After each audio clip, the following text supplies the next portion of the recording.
This guy is the strongest hunter and a regressor who's already watched the world end more times than anyone should. And he has only one goal: find the 4 dragon hatchlings scattered across the world. In every previous timeline, these hatchlings are bullied, hunted down, and killed by humans before they ever get the chance to grow up. Their deaths send the adult dragons into a full-blown rage, and they invade Earth for revenge. Jite fights back every single time. He solo slaughters dragons by the dozens and hundreds, and it still isn't enough. No matter how many dragons he kills, more keep coming until the entire planet is wiped out. So this time, he decides to change his approach. Rather than waiting for the invasion, he's going to find the dragon hatchlings first. They look exactly like ordinary humans, and his plan is simple: take them in, protect them, and give them the happy childhood they never had. This way he'll stop the apocalypse before it ever begins. His first destination is Italy to meet the first hatchling. Jitai encounters his first target, and thanks to his system's special ability, he's basically Duolingo in human form, capable of using every single language in the world. The green-haired petite girl questions his identity and intentions with her,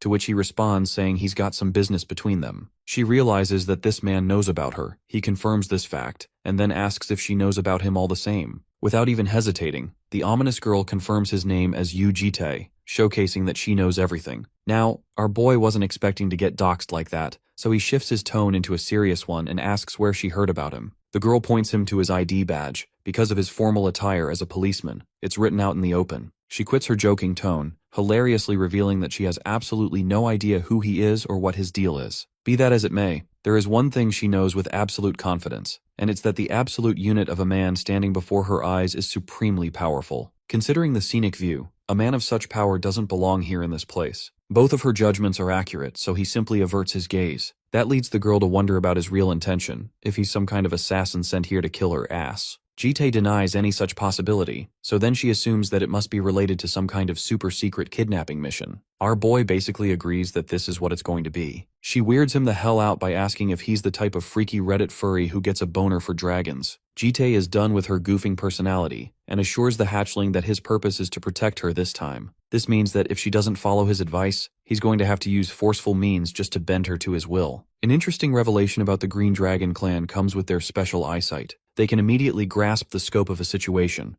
making them far more perceptive than other clans. Long story short, she's basically scanning his intentions even now, since she's a member of the Green Dragon clan. But when it comes to our tall, brooding, and fed-up protagonist, he basically threatens her to make the correct decision. Entertaining the idea of going along with his ridiculous plan, the Green Dragon is hoping that he'll at least treat her sweetly wherever he keeps her. Jite confirms that he'll make sure of that, and in the end, even the dragon admits that she has virtually no choice here at all. He's going to kidnap her one way or another, but the least he can do is treat her like a guest. That's all she cares about. She even puts up a pinky promise finger to show sincerity from each side. Interestingly, Jite takes note of her shaking hand, and I'm guessing he goes along with the gesture just to make her feel safe. In the next scene, the green hatchling wakes up with messy hair, a little flustered to wonder if her tall prince is awake. Weirdly enough, I think she looks a lot like Tatsumaki but with longer hair. She ends up finding him in the living room, where Jitai seems to be communicating with his ability. He instructs his shadow to go to a certain place for a mission. This is one of his abilities called the Shadow of the Grand Duke, allowing him to summon an identical clone inhabiting 50% of his powers. The clone manifests in his image, acting subservient to its master in order to obey his command. He moves along and crosses by the green dragon, who politely says hello, reflecting how it's a perfect recreation. The real Jite assures her that she's got nothing to do with his other self, and turns out that this guy is actually the one who does all the police work for him. Bro is basically using shadow clone jutsu to work his 9 to 5. Now that's smart.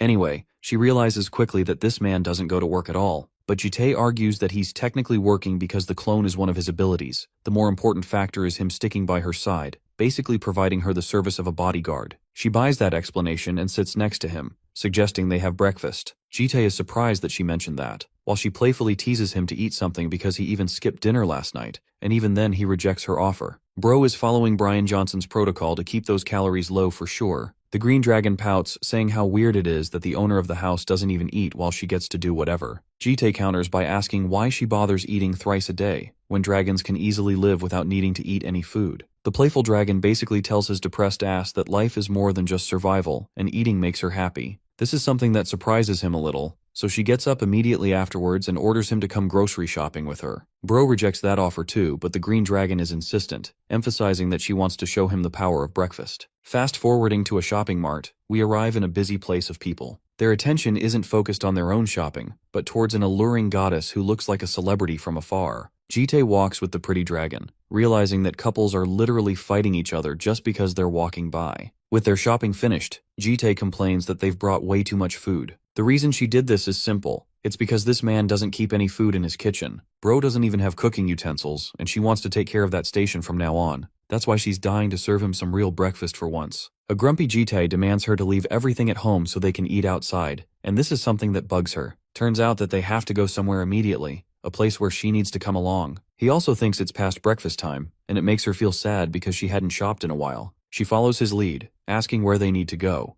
to which Jite explains that there is some more stuff she needs before she starts living with him properly. He asks her to catch up since they've got a lot to do. In the next scene, a creepy egghead PDF file is gooning over the pretty girl. Jite reminds this dumbass to focus on his work unless he wants to lose his remaining eyeball as well. Next, they head over to the receptionist to receive their documents. They also grab a bunch of accessories and meddle with the system shortly afterwards. The long day comes to an end with the registration process of her ID card. Yubom is now a member of this city, though she finds it strange to have one at all. Jite catches on and asks if she's never had one before, to which Bomb explains she didn't even have a bank account in her name. In his head, Bro is questioning how this dragon survived all this time. By the way, she's curious why he chose to give her Bomb as a name. It's actually because Jite copied it from one of the 4 seasons, one for each different dragon. She likes the name Yubom, expressing how spring is the one season where life flourishes on Earth, so it's a gorgeous name. Despite all that, she finds him terrifying even now. Thanks to her eyes, every fiber of her being is telling her not to fuck with this man because she's gonna find out real bad. At the same time, Bomb believes that he's a good person, though he thinks her assumption is off after only meeting him for one day. The green dragon argues that her intuition is far sharper than the rest of the world. That's why, with radiant confidence, she sweetly asks if it's fine for her to keep watching him a little longer. This marks a tremendous step in Jitai's personal journey of his previous hopeless regressions. He'd never been able to make her smile before. Right now, his eyes felt heavy as he looked up at the sky, pleasantly admitting that things started off great. But somewhere on a wasteland stranded in the African continent, there's a crimson-haired dragon tormenting her opponent. The baldhead has a negative IQ because even in this situation he tries to rage bait her, only to get his face smashed in while she takes great joy in his suffering. She's even disappointed that he died too early, but no matter, because out of 199 battles, this musketeer has won every single one of them, making her wonder who her next opponent is going to be. We get a little backstory on what's going on in Africa. A terrorist organization, Barcada, is being utilized by demonic humans, annihilating 1,400 civilians in the process. One report suggests the findings of an African vigilante, a teenage girl that the media dubs as Night Hunter. She's single-handedly facing Barcada. Jite reads this and realizes that he has to step in and make a move. Bomb calls from the other kitchen, stating that dinner's ready. Now he probably was expecting some kind of Michelin star top-tier meal, but what he finds is a fuming mess that looks genuinely unappetizing. Bro is so depressed just looking at it, while the pure girl curiously asks of his impressions. She found a dish involving the use of sardines during her visit to the UK. That's why she decided to pair it with rice, knowing Koreans love it. Bro takes a spoonful, and his soul is literally watching this dead fish begging to be put out of its misery. It's not even food at this point, it's a goddamn poison.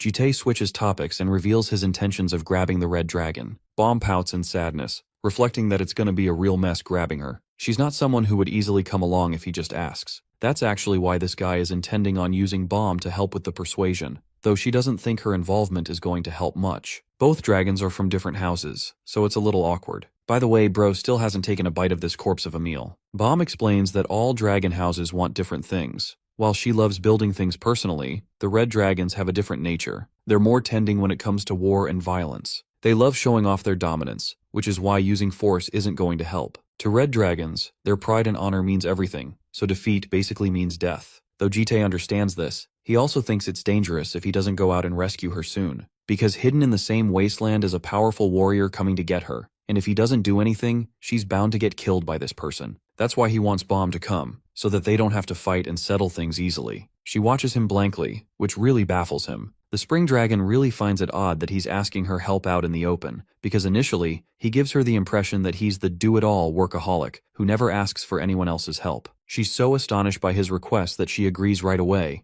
emphasizing that she also wants Red to survive. However, this playful dragon has one single condition. She has to finish the food sitting in front of him. She caught his ass putting his spoon down during their conversation. Okay guys, I think our protagonist is gonna get killed, so maybe this story is done for. Bro basically internalizes that he's fucked and takes the bite that will make his toilet cry. In the next scene, we find ourselves at the wasteland where Red is wreaking havoc. She's destroyed nearly a dozen soldiers, calling each of them weak as she smacks them around with ease. She really wanted her 200th battle to be something more than just boring. So much so that Red is beginning to contemplate moving to another continent, because Africa doesn't have anyone to fight her. She remembers that Green is doing well in Europe, and wonders if she should catch up with her. 2 soldiers are spying on her. Despite being the elite members of their team, they watch their comrades get obliterated by a single girl. At this point, she's less of a girl and more of a war machine. Knowing that they're falling short in strength, the men desperately cling to the hope of their leader. Not that it matters, because Red catches them whispering and jumps them. One of them tries to shoot her, but it's far too late as she's inches away from cutting him down. Suddenly, bright yellow flashes of light distract her. A pulsing yellow mana ray then smacks her all the way back. Red is barely able to block it with her sword, questioning why this attack is so strong. She strengthens her grip and exerts her might to cut down the mana beam, terrifying the soldiers who barely survived. The warrior destined to defeat and kill her has at last arrived. Javier is here to hunt the Night Hunter, and I'm not gonna lie, bro looks like he maxed out his drip stat. He's affiliated with the African Union and is classified as the 8th strongest superhuman. Red comments her intrigue. She's genuinely happy to meet the leader at last. The warrior is astonished by how young this girl seems, basically a teenager at most. It's actually the reason why Red wore that mask. It's because no one would bother facing her properly without it. Javier is stunned that she's refusing to surrender even after experiencing the gap between their strengths. But this feisty dragon doesn't care about her weapon. Her pride is everything. She would rather die standing than live on her knees. Did you get that reference? Pulsing with overwhelming red mana, she uses Naruto's tailed beast cloak to attack him. The first strike misses, the second kick is blocked with his heavy sword, and the third punch is also defended. During these hits, Red builds the momentum to expose an opening and lands the mightiest nut-busting dick-destroying punch that humanity has ever known. But to her shock, this man's ding-dong is more powerful than Goku because he doesn't even flinch. The definition of having balls of titanium. Now, Javier has noticed that the little girl probably never had the misfortune of fighting someone more powerful than her. That's why she had easy fights, which is why she will die foolishly because of her pride. Javier whips his blade to put an end to her talent, and with a single slash, he nearly takes her head clean off. Meet the most aura-inducing sword of all time, the Sword of Ra. God damn, now that's fucking metal. Wielding its special ability, he readies to finish her off. Even the red dragon knows she's incapable of dodging this attack, which is why she has to defend it head-on. The slash severs the horizon, dealing a heavy blow to his opponent. Red crashes into the wall, somehow surviving the impact. Javier observed how she managed to energize her arms in that exact moment to survive the lethal blow. This means he needs to up his output to properly defeat her. When the dust settles, Red is nowhere to be found. He thinks she ran away, when in reality, Green has come to save her. Even then, she couldn't help herself from blabbing in shock, questioning what she's doing here. Bomb assures her that she's here to help Red, and using her healing powers, she cures her injuries. Red didn't know she would pop up out of nowhere like that, while Bomb explains that she was told by someone about her situation. Pissed off after being healed, she rants at the green dragon for meddling with her fights again. Maintaining her pride as the red dragon, she refuses to give up until she dies in combat. However, Bomb catches her attention by stating how her death could change everything. The consequences of her death will fall upon others, and deep down, Bomb knows that not even Red wants their amusement to end. She personally wants to stay on Earth and enjoy, and she hopes that Red sees that vision and cooperates with her. It genuinely astonishes the red dragon, but she thinks it's hopeless to run away against a monstrous opponent like Javier. To that, the green dragon assures her that she's got her man to take care of that. The way she worded it is strange, but ultimately the Grim Reaper himself has appeared on the battlefield. Javier looks around to question his identity. Jite responds coldly, stating that he's his escort to hell. The scene cuts off to and meets us with the yellow dragon, who can sense Green's lingering presence on him. Excitedly, the little sunshine questions who he is, immediately recognizing that he's not a bad person.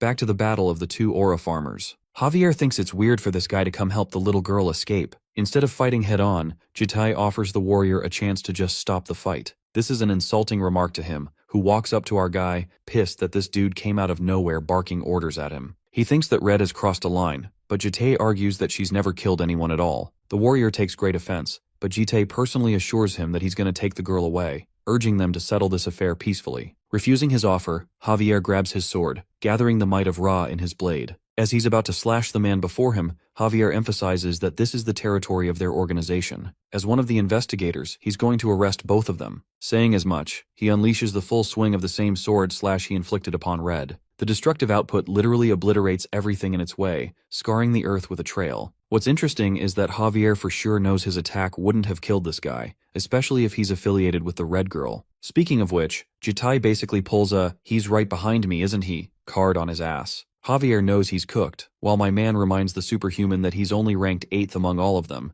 basically trash-talking him down. Javier hastens to draw his sword again, questioning how this dude managed to speed blitz him. But what of his golden sword if his limbs aren't there to wield it? His arm goes flying with a single cut, while the wielder of the dark comes up to remind him only once that he's making a huge mistake by taking this fight. Then he gives him an alibi to go and report to his organization. Javier will report that the girl overwhelmed him more than he could handle, and then he couldn't respond to the creature's attacks, resulting in both his arms being severed in the process. Even his eyes, which is why he lost track of the escaping targets. By the way, the creepiest and scariest part about this is that Jite has only cut one arm so far. To make his story fit, this man literally puts his energy blade next to Javier's eyes as he pleads for mercy. And his world goes dark, and he can never experience wielding his weapon again. The only reason Jite went so far is because he knows there are healing superhumans within the organization, capable of regenerating limbs and even eyes. But the one thing they can't heal is the sheer amount of terror this man has inflicted within Javier. That trauma will stay with this guy for his life. Jite used fear as his instrument to perfectly suit his goals. Next, he stares down the red-haired dragon, who looks like she's seen a ghost before her eyes. The same fear has now been inflicted in her, achieving his second goal. Red thinks this guy is a fucking monster in the face of a human, but Green explains that he's actually just a regular dude. Red calls bullshit, stating that she's nothing more than a stupid lizard in comparison. Jite tells the little dragon that she'll be living under his protection from this point forward. He'll allow both of them enough freedom to do whatever they want, and is even ready to support their dreams. But the moment they abandon his protection, he won't be merciful in his methods. Right away, Bomb comes to the rescue, preventing the other dragon from saying something stupid at this moment. She even winks at our boy to imply that it's a job well done. From this moment onwards, he declares Yoram as her new name, with the intention of explaining it later. While Yoram is venting frustrations on her friend, our boy reports the situation to the main body. Did you get it yet? All this time, this man was his shadow clone, not even the real thing. Right around this time, the real Jite is in the Amazonian rainforest playing with sunshine over here. He commends his clone, and reflects on how it would have been difficult to safely secure Yoram all alone.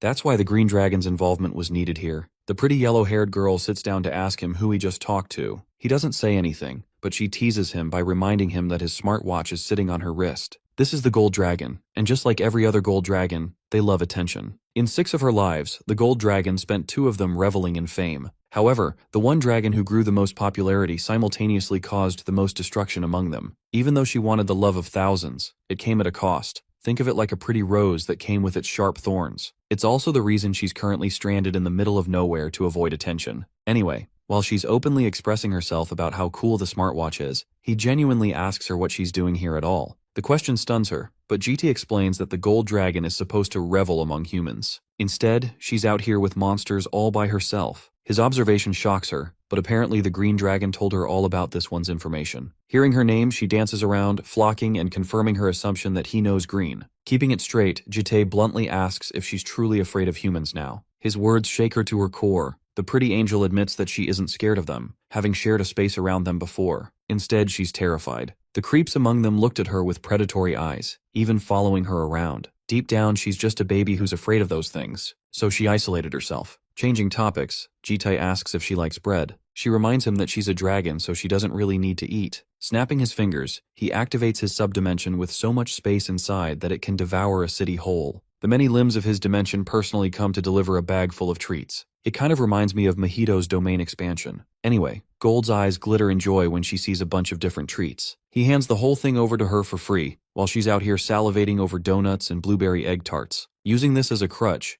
Jite offers the Gold Dragon a second chance at life, an opportunity to come live with him, with the promise of seeing her friends too. She can get to experience all the entertainment with her allies without worrying. Munching on her treats, she sadly remembers her mother's warning not to follow strangers. Jite deploys the ultimate response by promising her macarons in return, and apparently that's all he needs to kidnap her because this girl is down for it. In the next scene, we return to Jite's space. Yoram gazes at the cityscape, looking a little annoyed with the recent changes she experienced. She saw 2 powerful monsters way more powerful than her, hurting her pride. Bomb watches her from afar, knowing that the Red Dragon is struggling to settle with the truth. As for Jite, he has returned with another Labubu in his collection. She's still talking about the delicious food while munching on her sweets. Suddenly, she takes a bite out and feels an electric reaction. This macaron knocked the wind out of her, to the point she compares it to the taste of heaven, while she looks adorable as ever. Green welcomes them back, while Gold is ecstatic to see her fellow dragon. Both of them are happy to embrace each other in a long hug,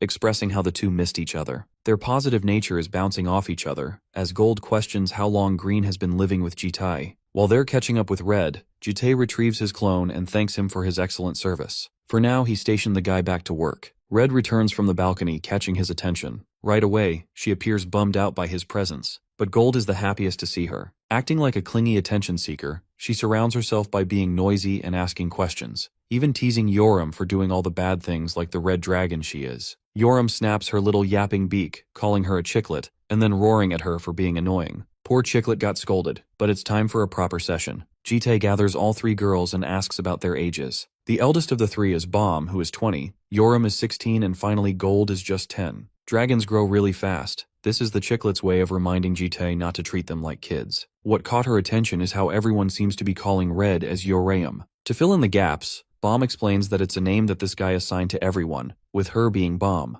Even though the dragons haven't had their ritualistic ceremonies yet, they already possess names because of Jite. Following the trend of seasons, Gold realizes that she's Gyul, sharply catching on to Jite's words. Finally, the necklace around her neck will be Gyul, signifying winter. This egg is from a blue dragon, a polymorph that is meant to be born soon, which is why they need to be careful. The dragons are seriously impressed with this human's knowledge of their species, but he doesn't feed them any crumbs and doesn't explain his backstory. Instead, he emphasizes the only thing they need to care about. He gives them total freedom to enjoy their entertainment here, but they're not allowed to leave or make rash decisions. Basically, he's going to be policing them while they're having fun, so they'll be under constant supervision. Ticked off, Yoram hilariously calls this dude a communist, something that neither of her friends seem to agree with. Bomb steps up as the eldest, agreeing to the term, as long as they can have some fun around each other. She even offers her friends a chance to go outside, because they're going to need some real documentation for them and supplies. The little Chicklet is beaming with happiness while Yoram teases that they don't even have money. To that, Jite throws his wallet to Bomb, allowing her to spend and have fun. Being responsible, Bomb asks how much they can spend from his reserves. The cool guy turns around and offers them to spend as much as they like. Anyway, the three troublesome dragons go on a shopping spree, and what do you know? They spend freaking over $40,000 in a single day. When they get home with all the fancy and expensive stuff, our boy is sitting there at the back regretting his decisions. Bomb comes around to return him his wallet, apologizing for overspending. Even though she wanted to purchase some clothes for him, they couldn't do so because of the credit limit for the day. Jite doesn't mind what happened. Gyul grabs his attention, wearing all the pretty outfits to impress him with her looks. She especially bought a smart watch to match him. The proud father praises her, to which she squeals and thanks him. Then there's Yoram, who senses the need to show off her smart watch. She feels uncomfortable presenting her new weapon too, replacing her previous sword which was destroyed against Javier. From the looks of it, Jite praises her for buying a solid weapon. It reassures her that she didn't spend money on wasteful equipment. Little Chicklet comes flying with a bunch of clothes she bought for Red to try on, much to her dismay. As for Bomb, she reveals how Red suffers the most when it comes to revealing her feelings. But in reality, she's also the most grateful. What really confuses our boy is why Bomb didn't seem to buy anything. Actually, she did buy something resting on the table. It's just a potted plant, showing how mature and responsible he is. She likes taking care of plants, but Jite doesn't understand her point. Grasping the pot, Bomb shares it will nurture into a flower. It will become something dear and memorable in her heart forever. Also, it makes her remember about a question she's been meaning to ask. Clearly, their entertainment isn't just basic food and survival. Bomb requests Jite to offer them a better experience of entertainment as long as they're under his supervision. Much to her astonishment, he agrees and whips out an entrance application to Lair Academy, suggesting that they go to school. When the girls return home, Red is annoyed because of the draining interview process. Strangely, they don't find their guardian at home. Suddenly, Gold reveals an uncomforting realization. She's crying like a baby, fearing that she's going to fail while the other two pass. Yoram is frustrated with her crybaby attitude, and thinks this Chicklet is better quiet with bread around. She calls herself a pig, while Jite pops up from behind like a ghost. She immediately jumps to hug him, fearing that they'll fail her after the interview. However, he assures them neither of them will fail. As for where he went, it turns out Jite was out to get something. He even tells Gyul that it's something she really likes, so the thought of macarons is already destroying her. But here's the twist. It's something way beyond those things too. We enter into a past sequence playing in Jite's head. He saw how the gold dragon ended up becoming a world-famous pop star. During one of her interviews, she praised the talk show for bringing her yummy food and cooking her favorite dishes. The host asked what she liked eating the most. After giving it some thought, she whips an answer. That answer is revealed to us in the form of fried chicken. All three girls are salivating, but the chicklet is practically dying among them. Yoram is suspicious that she's never had it before. Anyway, our boy distances himself after hearing a buzz on his watch. Bomb is a little sad that he's not going to eat alongside them, to which Jitae explains that he's fine on his own. She uses her charm and insists that he eats alongside them, but this guy left anyway by then. We discover Jitae receiving a call from Lair Academy. They have come to contact him regarding an issue that occurred during the interview process. Surprisingly, not even Bomb told him about this. What stuns the admission committee is that Bomb landed a perfect score in the interview process. She was so excellent in her approach that the rest of the interviewers were stunned. It's also the reason they wanted to offer a chance to be the candidate leading the entrance ceremony, an offer reserved for only her. In fact, the interviewers directly offered her this opportunity, with one small problem. The green-haired girl refused them dead on. Hence the call, they wanted to contact Jitae to try and convince her to take this marvelous opportunity. However, acting as her guardian, this man refuses to bend her to his will. He's just fine abiding by her wishes, and on that note, hangs up the call. Yoram enters the balcony to find him, knowing that the call was about Green. Jitae urges her to refer to her as Bomb, even though Yoram finds it a silly and cringe-ass name. She even mocks him, but Jitae doesn't bite the bullet and directly asks her what's up. This leads to a contemplative gaze from Red, who is curious to ask why he's sending them off to the academy. Jitae reveals that it's a good way to help them achieve their goals, but Yoram doesn't really care about school. She only cares about fighting strong people and wonders if there are some at the academy. Our boy confirms that the elites in the world should be joining that academy, and even if they're kids, she's a kid all the same. Pissed off, she faces him, taunting him for a proper fight. The Red Dragon already knows that he's a monster, but she's dying to know just how powerful he really is. The only way to make her follow him is if he can truly make her respect his overwhelming strength. After thinking for a minute, Jitae rejects this offer and tells her to go back and eat, a response that pisses her off. She calls him boring and throws him the middle finger, acting like a rebellious child. Instead, the little chicklet comes around offering a bite of the yummy chicken to calm her flaming anger. Despite Yoram's refusal, she shoves it in her mouth anyway, instantly making her realize just how amazing it tastes. Let's zoom out and focus on Lair Academy. It's an educational institution located in the Island of Abundance. In other words, Heitling. The academy allows superhumans to be nurtured and brought up, a special place for those born with powers. However, the cadets who participate in the academy all belong to top families of CEOs, royal houses, and even genius talents. This is one main reason the academy often receives criticism for having a system of hierarchy of only the elite. Anyway, Gaul and Bomb spend their first day at the academy, finding it to be a really cool experience.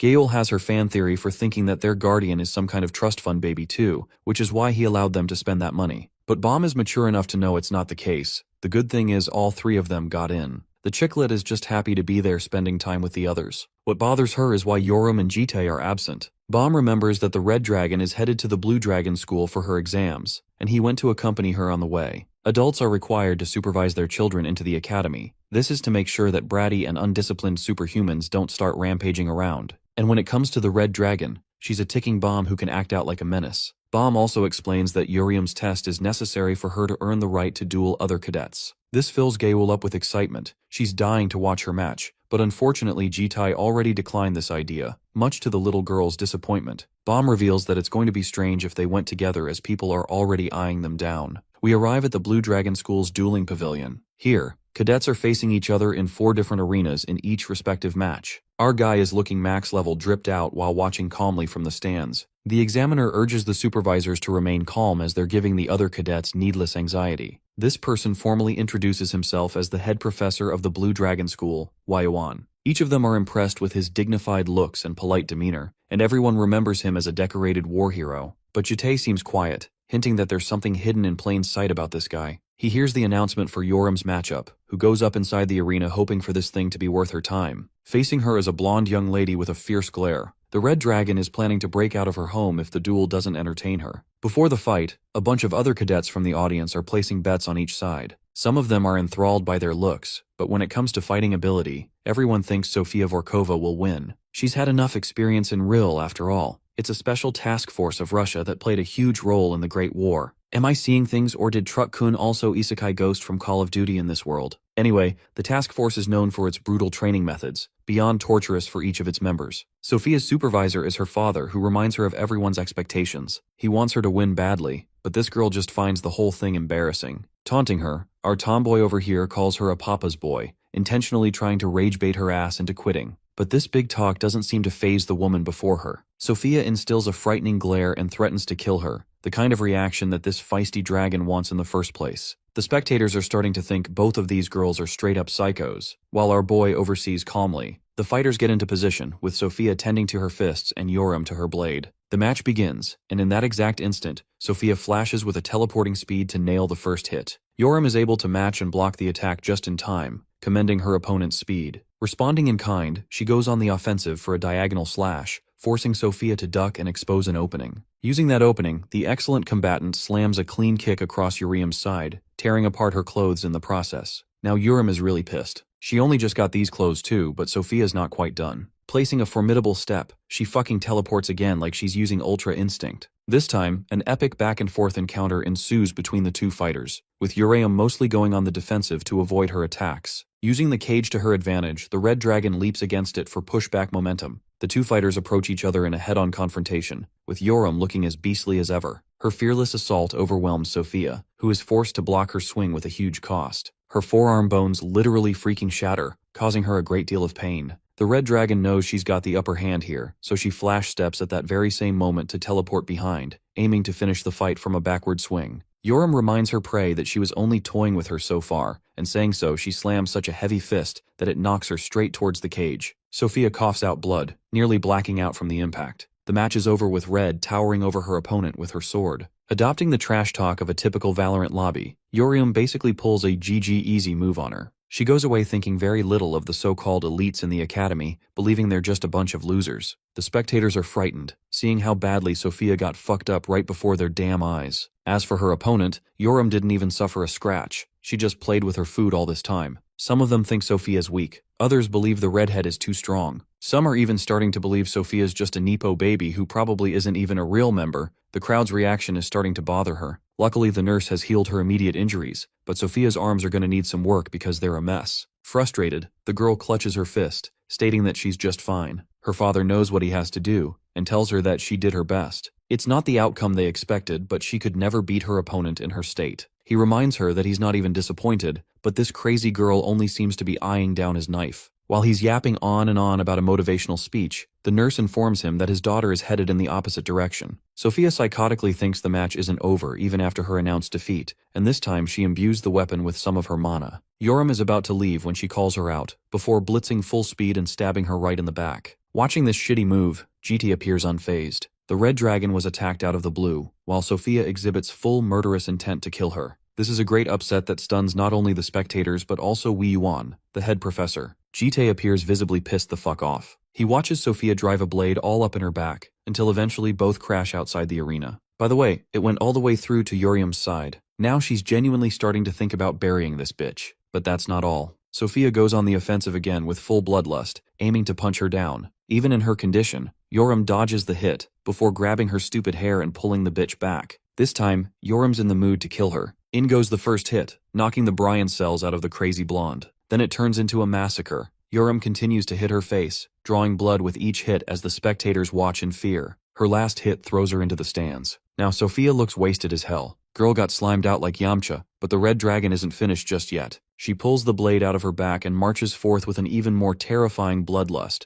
emphasizing that she's going to return the favor. But the moment she's about to stab Sophia, her brooding father steps in to drive her away. Yoram demands to be let go, and only then does this lenient head professor decide to use a mage to cast an overlap space. Imagine waiting for so damn long instead of stepping in. Head professor my ass. The mages quickly cast up a barrier space, encircling Yoram and Sophia's father inside. She drops the weapon, roaring at their injustice for only targeting her. In reality, Yoram's right. Sophia's the one who wanted to kill her and even stabbed her first. But her father argues that she could have simply knocked her out, especially with how strong Uriam truly is. She could have just done that. The redhead is royally pissed that instead of taking responsibility over his daughter, he's out here giving her a speech. Wei Yuan enters the space begging for them to be calm. First off, she tells Yoriam that they've sent someone to fetch her guardian to get her immediate treatment. Even if he's the head professor, Yoriam screams at him for treating the situation far too calmly. Wei Yuan gives her credit and understands what went down, but his priority is to stop her from creating a bigger mess. The problem is, if Yoriam goes above and beyond, she'll end up affecting her entire family in the process. This sharp-witted professor threateningly hints that the entire Yu family could lose its position at the academy, instantly diffusing Yoriam's anger, because the only thing she cares about in the world is her family, and it would genuinely make her upset. Wei Yuan is in the middle of his condescending speech when Jitai arrives inside as her guardian. He calls out Wei Yuan's bullshit for trying to corner an injured child, and recommends that the adults talk outside.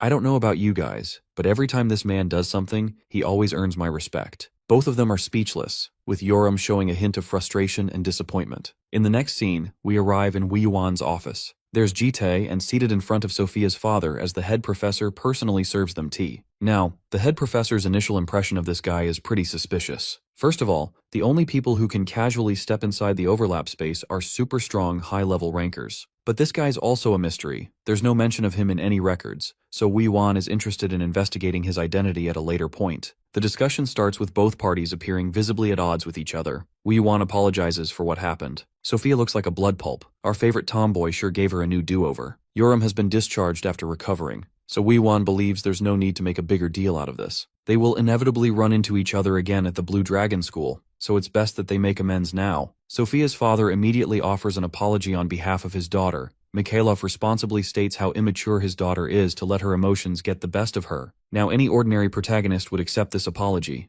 but this guy? He's the GOAT, so he straight up says fuck you to his apology, causing Mikhailov to stand up in shock. Jitae clarifies that Sophia's father wasn't even involved in the incident, so there's no point for him to say anything. But Mikhailov urges them to negotiate, to let this situation slide, to take things easy, even boasting his status as a member of an elite force. Jitae calmly fires back, emphasizing that they're not in the same position at all, and now he's starting to wonder if this is how these battle-hardened boneheads apologize to others. Mikhailov screams at him for implying that he should bring Sophia for an apology. Any ordinary guy would take pity, but this man says a straight-up yes, not giving a flying fuck about her injuries. Wei Yuan realizes that the situation is still getting out of control, but Jitae shares that he's here for a different reason. He's curious why Mikhailov refused to step in to stop his daughter the moment he watched her run up to Yoriam with a knife. The Russian counters that it was just too sudden, but Jitae calls it a bullshit excuse. He wonders if Sophia's father is embarrassed for his lack of responsibility, when he clearly could have intervened to stop everything. Mikhailov chucks the diplomatic route out the window and grabs Jitae's collar, threatening Jitae not to make an enemy out of Ril as a whole. This big guy has the gall to call Jitae a member of a nameless family, not knowing that a blade is sitting next to his neck. The musclehead realizes he's been outplayed, and he didn't even comprehend how this guy speed blitzed to catch his knife just now. Jitae casually points out how loose this guy's knife sheath is, which is how a literal child was able to grab it without him noticing. But more than his words, Mikhailov can't fathom how this guy managed to steal his blade. Offering one simple reminder, a warning to remember, a real threat, the Grim Reaper blitzes behind him, hoping for Mikhailov to avoid empty alleyways. Oh, and he also smashed his blade on the table in that same second, instilling the fear of death in this guy. Jitae finishes off on that note, leaving while impressing the likes of Wei Yuan in a single meeting. As he leaves, he catches the redhead frowning. He asks about her health, to which she responds she's doing fine. It's tough to kill red dragons, so her durability helped a lot. Jitae is happy to hear that, but something is bothering her after reflecting on her actions. She wants to know if she made the wrong move, feeling the guilt of the situation on her shoulders. It makes her feel bad, and even pushes her to be the bigger person instead next time. Much to her shock, Jitae emphasizes that she did exceptionally well. In fact, he even advises her to kill her next time without any witnesses. Bro is an even bigger psychopath than his own little dragon daughters. He leaves on that note, gaining her admiration. She's hoping he doesn't scold her if it actually happens later down the line. As they're walking in the hall, Jitae instructs his problem daughter to pack her stuff the moment she arrives home. She's curious where they're headed, but he explains that she's going to be living in the dorm rooms from now on. She understands that part, knowing that the little chicklet is going to be happy with this outcome. As they're leaving, the head professor calls them for a talk. He wants to speak with Jitae in private, but this man's short on time and in no mood to communicate. The head professor understands this but urges for a matter concerning Yoram's future. Honestly, not even she wants to be around this guy anymore. Wei Yuan patiently clarifies that he has a great opportunity for her. The thing is, Wei Yuan officially wants her to be the freshman representative for the Blue Dragon School. He paints the picture of her decorated as the face of the academy, awarded a scholarship and other items, as well as doing interviews in the media. Jitae questions the suddenness of such an offer, because that's a lot of benefits for one to provide. The head professor assures that it's doable, as he's good friends with the vice principal Ma Namjoon. As his guardian, the professor urges Jitae to consider this opportunity carefully, as he won't find something like this anywhere else. Now as for his claims for being friends with Namjoon, it only makes sense. The real ugly truth is that both this professor and that bastard Namjoon are demonic humans hiding in plain sight. Let's discuss demonic humans and their nature. These guys are the opposites of superhumans who carry blessings. Instead, they get their strength from the void, causing them to indulge in blind rage and mindless killing intent towards other humans. They also make use of other sins like lust, and it's because of demonic humans alone that the world experienced a great tragedy. Jitae happens to be part of that tragedy, because on his first 2 regression cycles, he lost something precious to them. This is the reason Jitae personally harbors so much hatred against this fucker that he wouldn't mind spilling his blood. It's his sheer self-control to endure standing around him for as long as he has, because deep down, he hopes to crush Wei Yuan's resolve before killing him. Back to the primary discussion, the guardian asks his child for her opinion of the offer. The professor understands this and lets the child decide everything. Again, he promises Yoram proper benefits, assuring a new look for the school. He wants her to represent that change at the end of the year event. Wei Yuan is out here doing his best to make this girl simp and bend the knee, but the redhead straight up declines. Bro is seriously baffled because this is like rejecting an offer from Harvard. Yoram confirms that she doesn't care about the offer and insists they go home to pack her stuff. Baffled, Wei Yuan inquires why she even bothered coming for the interview process. The redhead shares that at first she was in her bed, but then she felt bored and decided to fight someone. That's it. That's the only reason she's here. Her response is such a trolling moment that even the demonic human is out here contemplating ending his existence. Suddenly, his eyes glance towards the window, and he urges Yoram to take a look down there. There are a bunch of reporters lined up outside, waiting to hear Wei Yuan's opinion on the matter. Basically, he's going to be the one to decide her fate. His words will be the official picture in front of the world, and her life will be governed by them. It's an actual threat. But this girl isn't buying into that rage bait attempt either. She just says K-bye and leaves with her papa. Watching them humiliate him like this annoys the head professor, who hopes that they don't regret their decision. As for the reporters, Yoram comes outside and is instantly swarmed by the horde. All of them are begging to hear her opinion on the fight and her feelings against her opponent. With so many cameras flashing her face, Yoram is overwhelmed, while our boy is mogging everyone with that face card at the back. One reporter reveals that Yoram's interview is going viral on social media, which makes them all wonder if she intentionally went ballistic to gain the attention of the world. They're all begging for answers, flooding her with more and more questions. Acting as her guardian, knowing that she's about to crack, Jitae urges the reporters to leave an injured child alone. But Yoram is in the mood to really set the tone and give them what they want. She grabs the microphone, bringing it close to her mouth before making a troll face and roaring sex on the big screen. In the next scene, we arrive in the dorm rooms at Lair Academy. The little chicklet is flooded with happiness. They've been practically offered a mansion for a place. As the youngest and naughtiest child, Gawel races to find a room for herself. She pops one open and absolutely loves the comforting space. This room alone looks like a rich Airbnb apartment. Gawel dances around all over the place, loving the new setting and marking it as her territory. But her big sister comes up quickly and argues that she's gonna steal this room instead. The little chicklet is frustrated because she found it first, and this isn't even the biggest room. Ultimately, Gawel gives up and offers her big sister the living space, much to her disappointment. As for the final and eldest dragon, she's busy nurturing the blue egg that has yet to hatch. She even welcomes the little one as a baby, while Jitae questions her intentions of spraying water. Bomb explains that it's because blue dragons adore water, and near the hatching stage, the polymorph becomes a proper egg. Aside from that, Bomb points out how the academy is flooded with Yoram's viral moment. Her interview is live on YouTube, and well, the commenters are eating it up. Jitae plays the recording where she says the naughty word, forcing Bomb to cover the little one's ears. Meanwhile, Yoram has no idea why it's such a big deal. It's a natural process after all. The little chicklet, on the other hand, has no idea what it even is. Her big sister is curious if Gawel really wants to know. This is her chance to educate the little one about the birds and the bees for once. At that point, the gold dragon realizes what's about to happen. Flustered, she refuses the explanation, believing there's no need for her to know so much. But this trolling red dragon messes with her head even more. She's happy to talk about all the details of the process, to the point she even grabs Gawel's arms to stop her from covering her ears. The poor girl whines and begs for Jitae to intervene, while he watches them blankly. The following morning, Yoram is snoozed out living her best dream. Gawel dashes upstairs, slamming the door open to wake her up to a huge problem. The redhead can't even get up because she stayed up all night. When Gawel asks what she was doing, the ultimate troll casually responded she was busy watching Korn. Absolute cinema. They head downstairs to attend an immediate affair. Yoram thinks it's a joke at first, but then she sees that everyone is already here. Bomb introduces Yoram to Gyul's hatching phase. She's shaking and cracks are starting to appear, marking a momentous moment for their family. It's been a long time since Jitae saw a new life birthing before his eyes. His previous experience wasn't as pleasant and calm as this one. In the midst of the ravaged world, a woman begged them to save her child. Jitae's subordinate thought it was just too late to save them, because the child ended up dying the moment it was born. Unfortunately, society had collapsed and there weren't any hospitals. There wasn't a facility in the world that could help save it in time. This memory remains to be one of the most disturbing experiences for Jitae, and at some point, he thought he would never relive them again, making him question why now. Yoram is the first to notice a tiny blue limb emerge from the egg. The little dragon pops out looking like the cutest marshmallow in the entire world. Bomb congratulates Gyul on her hatching and cleans her up shortly after. Jitae notices her calm reaction handling the youngling, so he asks where she got the experience. Turns out their mother used to do the same, and she offers him to hold the baby too,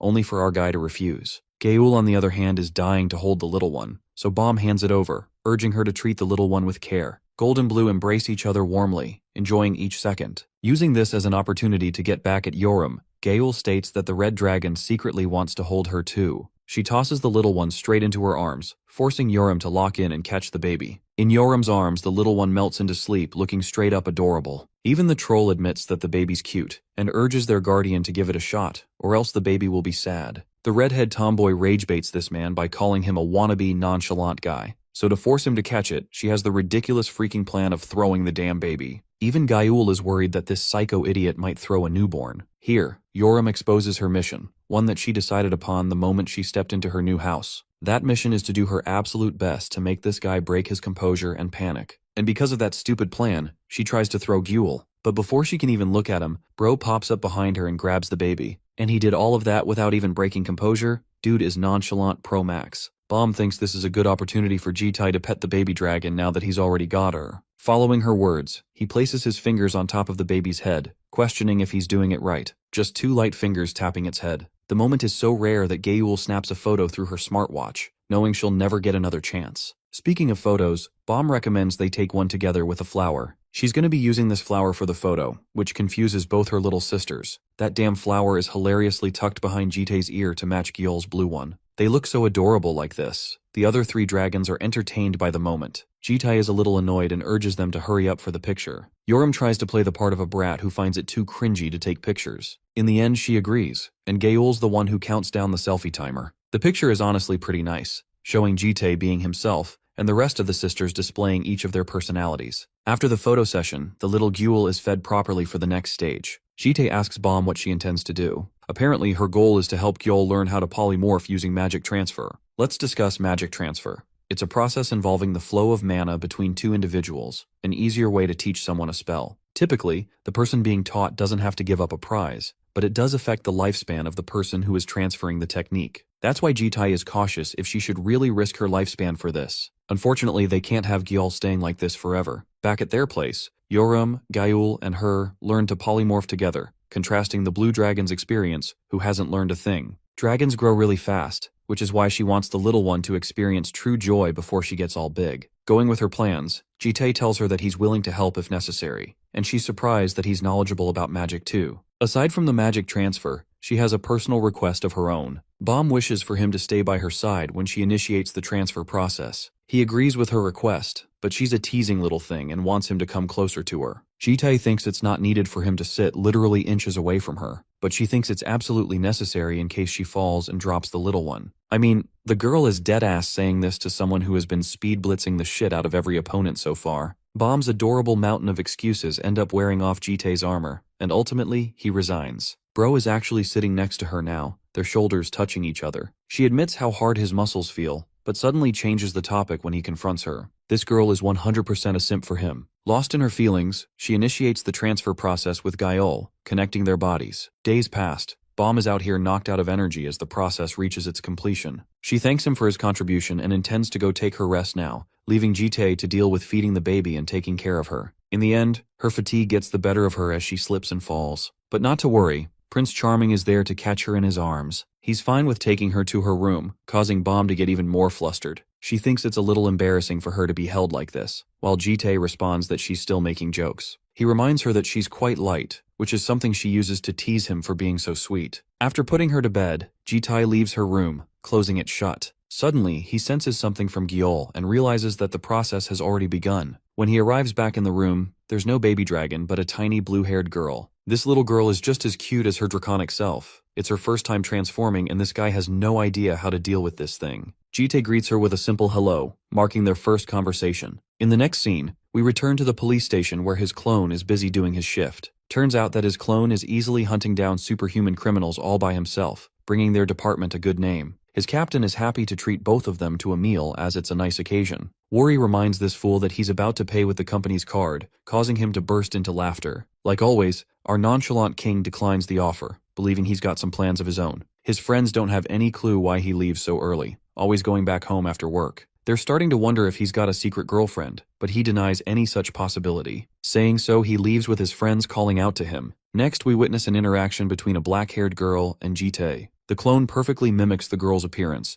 but it's important to discuss how Jitae obtained the shadow in the first place. In the past, this skill belonged to the Grand Duke of the Demon World, who used it to increase his influence throughout the kingdom. But right after slaughtering the Grand Duke, Jitae became the new wielder of the skill. Now his clone can perfectly mimic anyone based on a glance. Since he's come to meet his master in a public place, he needed a different appearance. Anyway, even the clone is shocked to see a damn baby strapped to his master's chest. Bro actually got her a haircut just now. The people around them are calling the two of them a couple for having such a cute baby. The clone even offers to hold the little one on his master's insistence, but the little baby Gyeol seems to be disgusted at the suggestion, confusing the clone. Jitae is fine with holding her, and even shows how this tiny murder machine can walk by herself. The clone is really curious why he decided to bring this child out in the open, especially when the three dragons are at home. The problem is, Bomb is out cold on bed rest after overexertion of her body. The other two are so irresponsible that it's just impossible to rely on them. Jitae asks about the clone's purpose of coming here, and when it plays dumb, he calls it out instantly. He can sense even the faintest emotion within his shadow,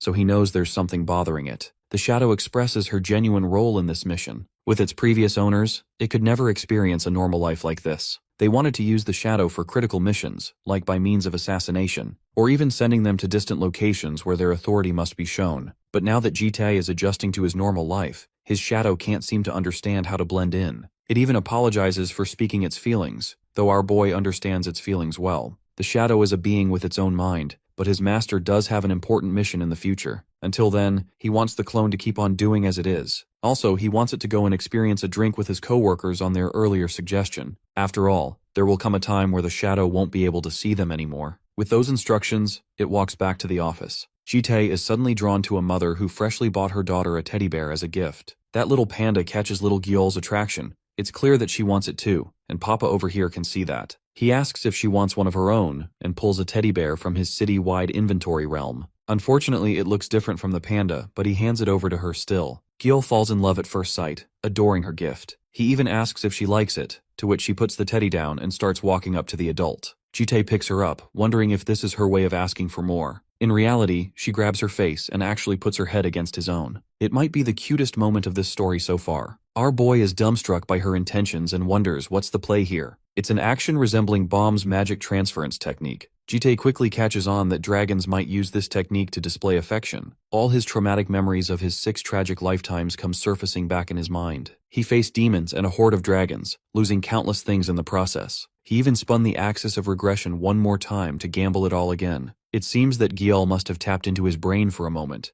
and to her shock, Jitae is seen sincerely smiling for the first time. Holding hands, they walk around the park. Jitae looks up at the sky, mumbling that someone's already on her way. Little chicklet Gyeol finds them in the park and greets the cute Gyeol in her human form. When both of them tap heads for that Apple airdrop connection, Gyeol learns how happy the little one feels after receiving a gift from Jitae. Apparently dragons can read each other's minds quite well, relaying their thoughts to each other the moment they touch their skin. Desiring the feeling of skin is a way of showing affection for them, which is why the cute marshmallow did that to Jitae. It's something he never learned before. Suddenly he notices something behind her. Gyeol realizes he's talking about her case and whips out her fancy new acoustic guitar. This is her way of showing her feelings without having to touch skin to skin with others. She even feels like a fancy musician, perfectly fitting her personality. The gold dragon wants to do her best, but this same guitar brings Jitae some really sad memories. He once found her with the guitar shattered, and her reduced to a life of self-sabotage and total abuse. She looked miserable back then, so he fears what's going to happen next. This time, Jite reminds her not to get too obsessive. The gold dragon is annoyed, but he thinks it's best for her to keep things in moderation, despite her feelings.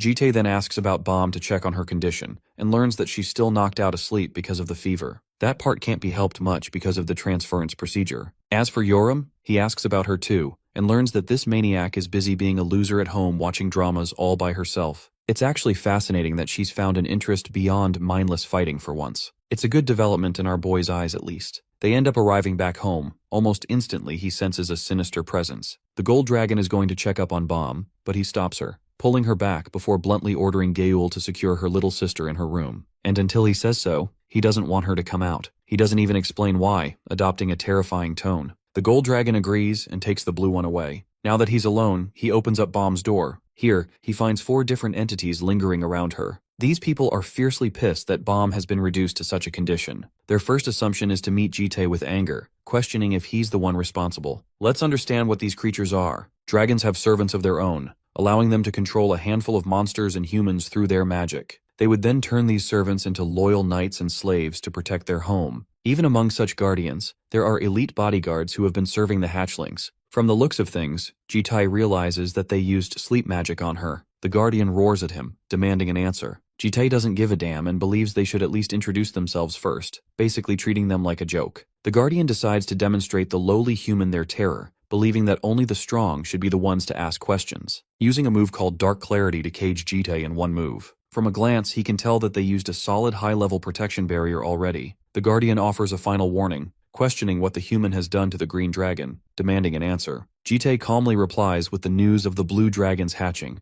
and because of that, she spent her own energy in the magic transfer process. Satisfied, the guardian then asks about the human's identity. Jite sarcastically calls himself a guardian, which is an ironic joke in front of the real guardians. They wonder if he's even capable of protecting them, to which Jite confirms. His only question is why and how they got here so quickly. To his knowledge, these guys should be entrapped in a dimension. Sensing that he's far too dangerous for a human, they pick up their weapons to face him in battle, introducing themselves as the Guardians and the keepers of the history of a causality. They know that he's taking care of the children instead, but from their perspective, Jite must be purged because he's bound to create trouble in the future. Our boy offers them an opportunity to talk it out, but they're already jumping his ass from every direction. The Guardian strikes at our boy, but he swiftly manages to dodge. The Guardian cannot believe that a mere human was able to block his Sword of Stallion that easily. Then Jite attacks him, and the Guardian gets taken down with just one strike, which is shameful for him. The other Guardian assures that he will end this human, but the one who took the blow tries to warn him that the human is far stronger than they anticipated, and no matter what they try, they will end up losing against him. After a while, our boy defeats all the Guardians. The main Guardian realizes that he had felt something off about this human, someone who was watching over them while staying with the young dragons, and he should have known it when he started having doubts. Soon enough, he realizes that this man is a transcendent being who cannot be messed with. Our boy stands over the Guardian, reminding him that they should have just talked. Then he asks how they all survived if there was a problem with the dimension. The Guardian reveals that it was because of a twist in the dimension, and their lord opened the dimension that connected the nest to this world. Unbeknownst to them, the dimension twisted, and they were flung out of the dimensional boundary. He further explains that he doesn't know much about it, but their lord once mentioned something called the Horizon of Providence. What he does know is that the twist in the dimension occurs because of the power derived from the Horizon of Providence, and other dimensions started twisting around it. This sounds strange to our guy because in the previous regressions there were no such explanations, and he had never heard these concepts before. But now that he thinks about it, this run is noticeably different from the previous ones. This is also the first time the Green Dragon Guardians have shown up looking for him. He then asks what the Horizon of Providence has to do with them managing to get here, wondering if that concept helped them. They answer that the will beyond that concept guided them in a certain direction, and when he followed that path with the other Guardians, he found the place where the hatchlings were. Our boy then makes the Guardian look into his eyes and uses his skill, Scales of Balance Eye, which tells him whether the Guardian is truthful or lying. It turns out he has been telling the truth. He is relieved since he has dealt with everything that could pose a threat to the world, and he has also inspected the dimensions multiple times, which makes him worried about why something unknown is appearing again. The Guardian speaks again about the will beyond the horizon, which sounded very dissatisfied, likely because he has a core created from the Green Dragon's power. Suddenly, our boy pulls open his shirt and sees the Grand Clock, which identifies the twisted flow of time, and is known as an authority. He takes it in his hands, thinking that it has always remained still, except when he regressed, yet now it has started to interfere. But he cannot do much about it except wait. The Guardian wonders what he should do now, to which our boy says that since he's already watching over all the dragons, he doesn't really have a job for him. So instead, he lets them go, as long as they don't cause trouble. As they begin to leave, one of the Guardians says he cannot leave, and he gets slapped by our boy. No matter how much our boy tries to make him leave, his answer doesn't change. His companions tell our boy that he is a foolish guy who cannot accept freedom even when it is handed to him. Our boy looks at him and realizes that this person is fit to be a guardian. He raises his sword and kills all the other guardians except the one who refused to leave. The Guardian wonders if our hero was testing them, to which our boy replies that he simply found him unusual. Why would he want to protect the green dragons that much? The Guardian responds that he has not lost his loyalty to the green dragons. When our boy tries to explain that he will take care of the green dragons, the Guardian refuses to listen. So, our boy gives him a role he can accept right now, since he is not strong enough to be their guardian. He then introduces the girls to the janitor he just hired. As the janitor is washing the dishes, he is also enjoying his time. When he was assigned that position, he was confused because being a janitor doesn't have anything to do with protecting dragons, which makes it hard for him to understand. He was told that Jite is strong enough to protect the dragons alone, and that he went out of his way to give him a job as a janitor, so if he doesn't work properly, he will make sure he meets his end. The janitor is now wondering how he ended up being a dishwasher. As he's washing the dishes, Yubom pops up and asks if he is the guardian from Askalifa. He is surprised to see her because she was not doing well before, but she assures him that she is feeling fine. She then tells him that the apron looks good on him, and that she is looking forward to working with him, which makes him blush. After hearing her kind words, he is motivated to take care of her even if he has to sweep or clean the toilets so that she doesn't have to do any work around the house. He accidentally ends up breaking a dish in his hand, and it turns out it was an expensive one. On the other hand, Gyul is getting ready with the help of Gael and Yubom. They both find her clothes very cute, and the little girl approves of them as she can't stop smiling since she wore the clothes. Yubom turns to the janitor, wondering which clothes he likes on her. While mopping the floor, he agrees that he likes all of them, as they suit Gyul perfectly. Jite is sitting on the sofa observing all of them.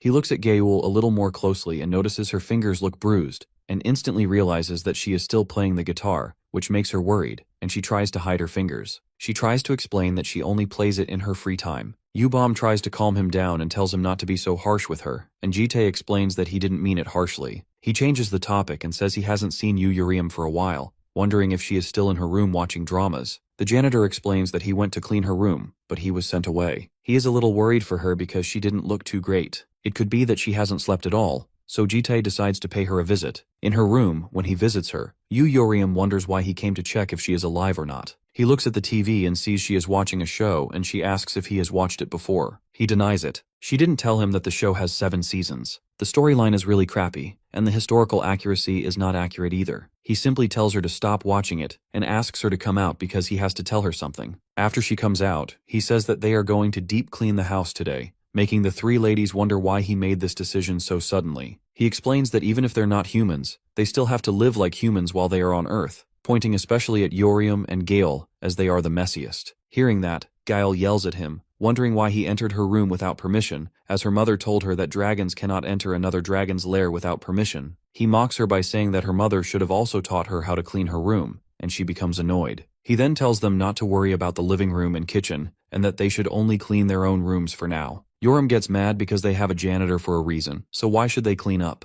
While saying this, she picks out a booger. Gael is grossed out by her, and Yoram sticks her booger on her and walks out, saying Gael should clean her room if she hates dirty stuff like that. Before she walks out, she tells the janitor to clean her room and that she's going to the gym, and when she comes back, she will be inspecting it. Yubom gets up to get groceries for dinner since she already cleaned her room yesterday. Jite is worried thinking about the dinner that Yubom will make. She asks him if there is a specific dish he wants, but he simply tells her to have a safe trip to the grocery store. Meanwhile, the janitor walks into Yoram's room, and it is a big mess. He wonders how, even without a nose, he can still sense a weird stench, like the demon world, but worse. He picks up a stash of cigarettes and realizes that this is the reason she wasn't looking too good earlier, and maybe she is trying to train her poison resistance through the cigarettes. As he begins picking up the trash, Maxime shows up and tells him that the cans and plastic have to be sorted separately before being disposed of. Maxime wonders if the janitor doesn't even know the basics of cleaning, questioning whether there is no concept of recycling in Askalifa. This statement makes the janitor think he can feel demon world energy from him,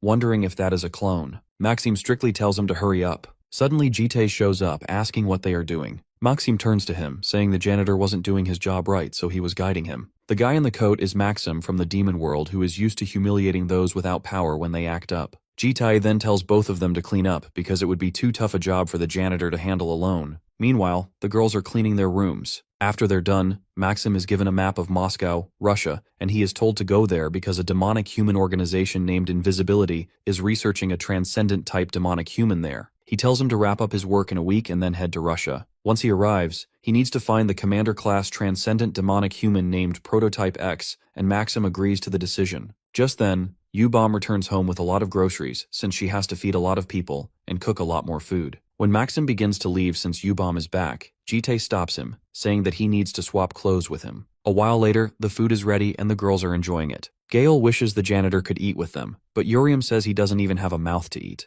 Meanwhile, Jite is dreading the sight of the food that has been served to him. Maxim is surrounded by a lot of dead men on the ground, beaten up to death. A man who is pinned to the wall by his hands is yelling at him, calling him slurs and a lowly human. He yells that he would be begging on his knees if he knew who was behind him, backing him up. Maxim cuts his arms off. He knows him well and talks about a professor of the Blue Dragon School, Wei Yuan, or should he mention him as a demonic human affiliated with Invisibility? He asks him if he is plotting something and, if so, what his plan is. He also tells him that his lies won't work on him, so he needs to speak the truth right away, as he uses his skill called Scales of Balance Eye. The man begins to speak, saying that he doesn't know much detail, but in 3 months, if he succeeds, he can also be chosen. Maxim doesn't understand and wonders if he is talking about seats. The seats are what they call the 4 chosen demonic humans of the organization, Invisibility. Usually, demonic humans work in decentralized structures, but those who rise to the seats can have their own legions. They end up gaining power equal to those of the disaster level, which is the highest rank among demonic humans. Maxim finds it strange, since Wei Yuan never wanted to be in the seats in any of the previous runs, and he shouldn't have any strength to plan anything during this time. He then spots a grand clock, which reads the malice sent from beyond the horizon of providence, and searches for a being who has deviated from the world timeline,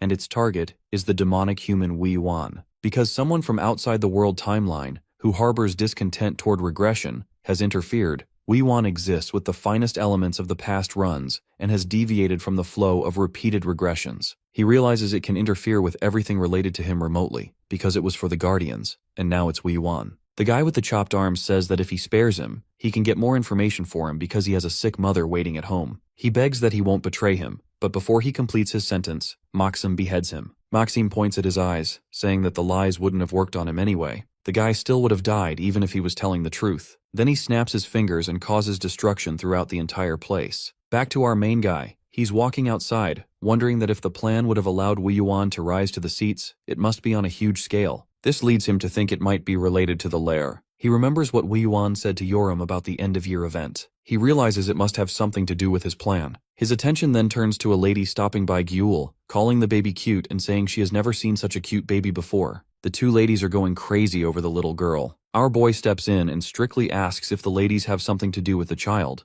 and both of the women get scared. He then sits with U-Bomb, who wonders why she hadn't seen him the whole day, and asks where he had been. He tells her he had some business to complete and asks what she was doing there with the baby. She admits that she was unable to spend much time with her since she had been sick, and with school starting, she figured she wouldn't have much time to spend with her in the future either. After a moment of silence, U-Bomb thinks that sitting in a park like that makes them look like a family, which astonishes him. She continues, saying that it looks like the little girl is his daughter and she is the mother, which makes them a couple, but both of them stay silent. She begins to giggle and assures him she was just kidding and he doesn't have to get serious. He brushes it off, saying that if she's going to act strange, they should just go home. Then they leave to head back home, with the little baby in his arms. School has begun, and the girls are excited to take some classes together. U-Bomb is going to take superhuman studies, literature, magic studies, and sociology. Then she wonders why Gale always has a piece of toast in her mouth when she already ate breakfast at home. Gale reveals that her mother told her that if she bumps into someone with a piece of toast in her mouth,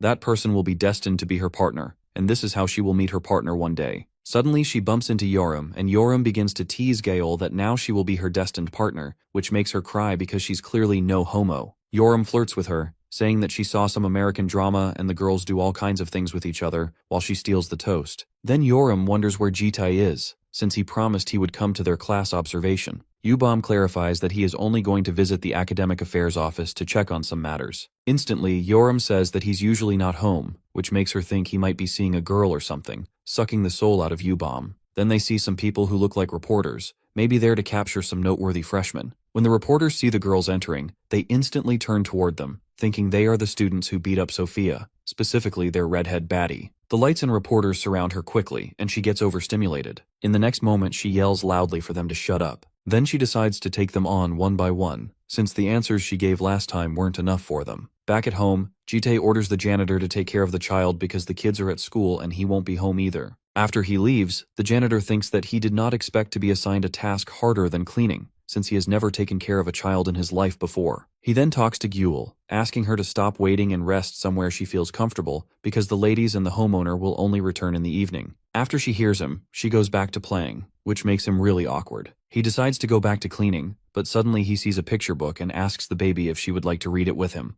They both sit on the carpet while reading the picture book. He feels relieved that the baby is interested in books, and he begins to read it to her. The title of the book is My Dad is a Fairy. The story begins in a deep forest, which makes him think that if it's an ancient forest from long ago, it would be the primordial forest before the Demon Age. Returning to the story, it describes where Dulcin and her dad lived. He begins to think that maybe the mother has died, still considering that the girl is lucky, because even having one parent alive in that era is a miracle. Before the girl falls asleep, her father used to tell her stories of old times. The janitor thinks that maybe those are stories about the Great War, which makes him think the main character is probably a war fanatic. Meanwhile, the baby is confused. Coming back to the story, one morning Dulcin woke up and realized that her father wasn't home, which made her think that maybe he went to find a new mother, because in that era, it was common for men to take female captives as concubines. He is sure that Dulcin must be happy she will be getting a new mother. Suddenly, he looks at the baby's expression, and she looks visibly upset, which makes him wonder if she does not like the story. She points to a corner and tells him to go sit there while she reads the picture book by herself. Back at school, Yubom can't stop thinking about Jitae having a girlfriend.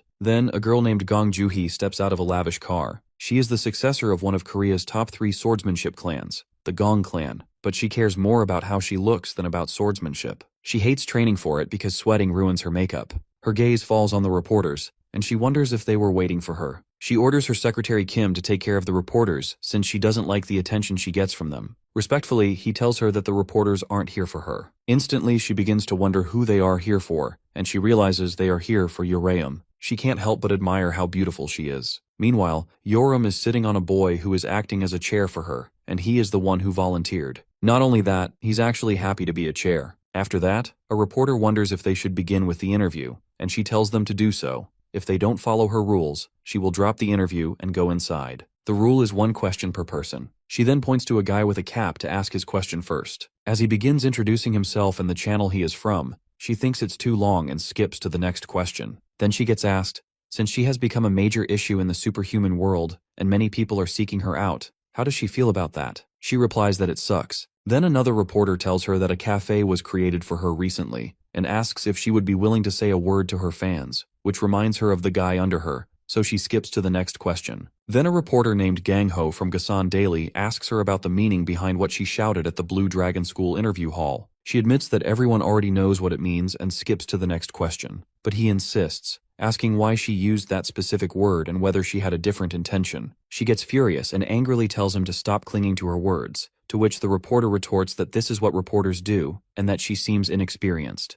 The reporter successfully provokes her, and Gael tries to drag her inside. The reporter realizes that if he provokes her more, he will get something out of it, so he says he will have to write an article based on what he saw, like, Yoram demands relationship from reporter. Of course, that provokes her, and she forms a fist, yelling that she will make sure he meets his end before he publishes anything like that. But before the fist can land, Jide comes in and stops her. He calmly asks if she has started trouble, and she angrily yells that it wasn't her, it was the reporter. So he picks her up and drags her into the school while she yells for him to put her down. He then angrily looks at the reporters and tells them not to post any article, which is enough to intimidate them. He then urges the girls not to be late on the first day of school. The entire scene is observed by Juhi, and her secretary wants to find out which clan that girl is from. But Juhi can't stop staring at Gail's honkers. Well, something American is about to begin here. Later in class, the swordsmanship teacher, Professor Kai, introduces himself. Then he talks about the lesson for today's class, which is about the history of swordsmanship and the mindset of those who carry a sword. Yoram seems visibly annoyed, but this behavior is still unexpected from her, since Jite thought she would get bored instantly and run away. She then brags that she has endured boring dramas till the end, so this isn't even a big deal. The real motive behind her working hard is to break the hooded armor chunk. She is sure she will bring his end herself. Then she turns to Jite, wondering why he is even taking the class with her, to which he taunts that she is well aware of the reason. She assures him that she hasn't caused any problems and has been behaving normally. He reminds her that she literally tried to beat up a reporter earlier that day. Instantly, she defends herself, saying the reporter kept provoking her, and if he were in her place, he wouldn't have held back either. While she is talking, she tries to lean on him, and he tells her to get away. In a flirty tone, she says that men go crazy after that kind of physical contact, which embarrasses him. He doesn't respond and she gets bored. He thinks she might be finding studying boring, but she clarifies she isn't talking about studying. She complains that a kidnapper should at least be a little interesting. When she first saw him, she expected dopamine-filled days ahead of her, but she didn't sign up for a family roleplay.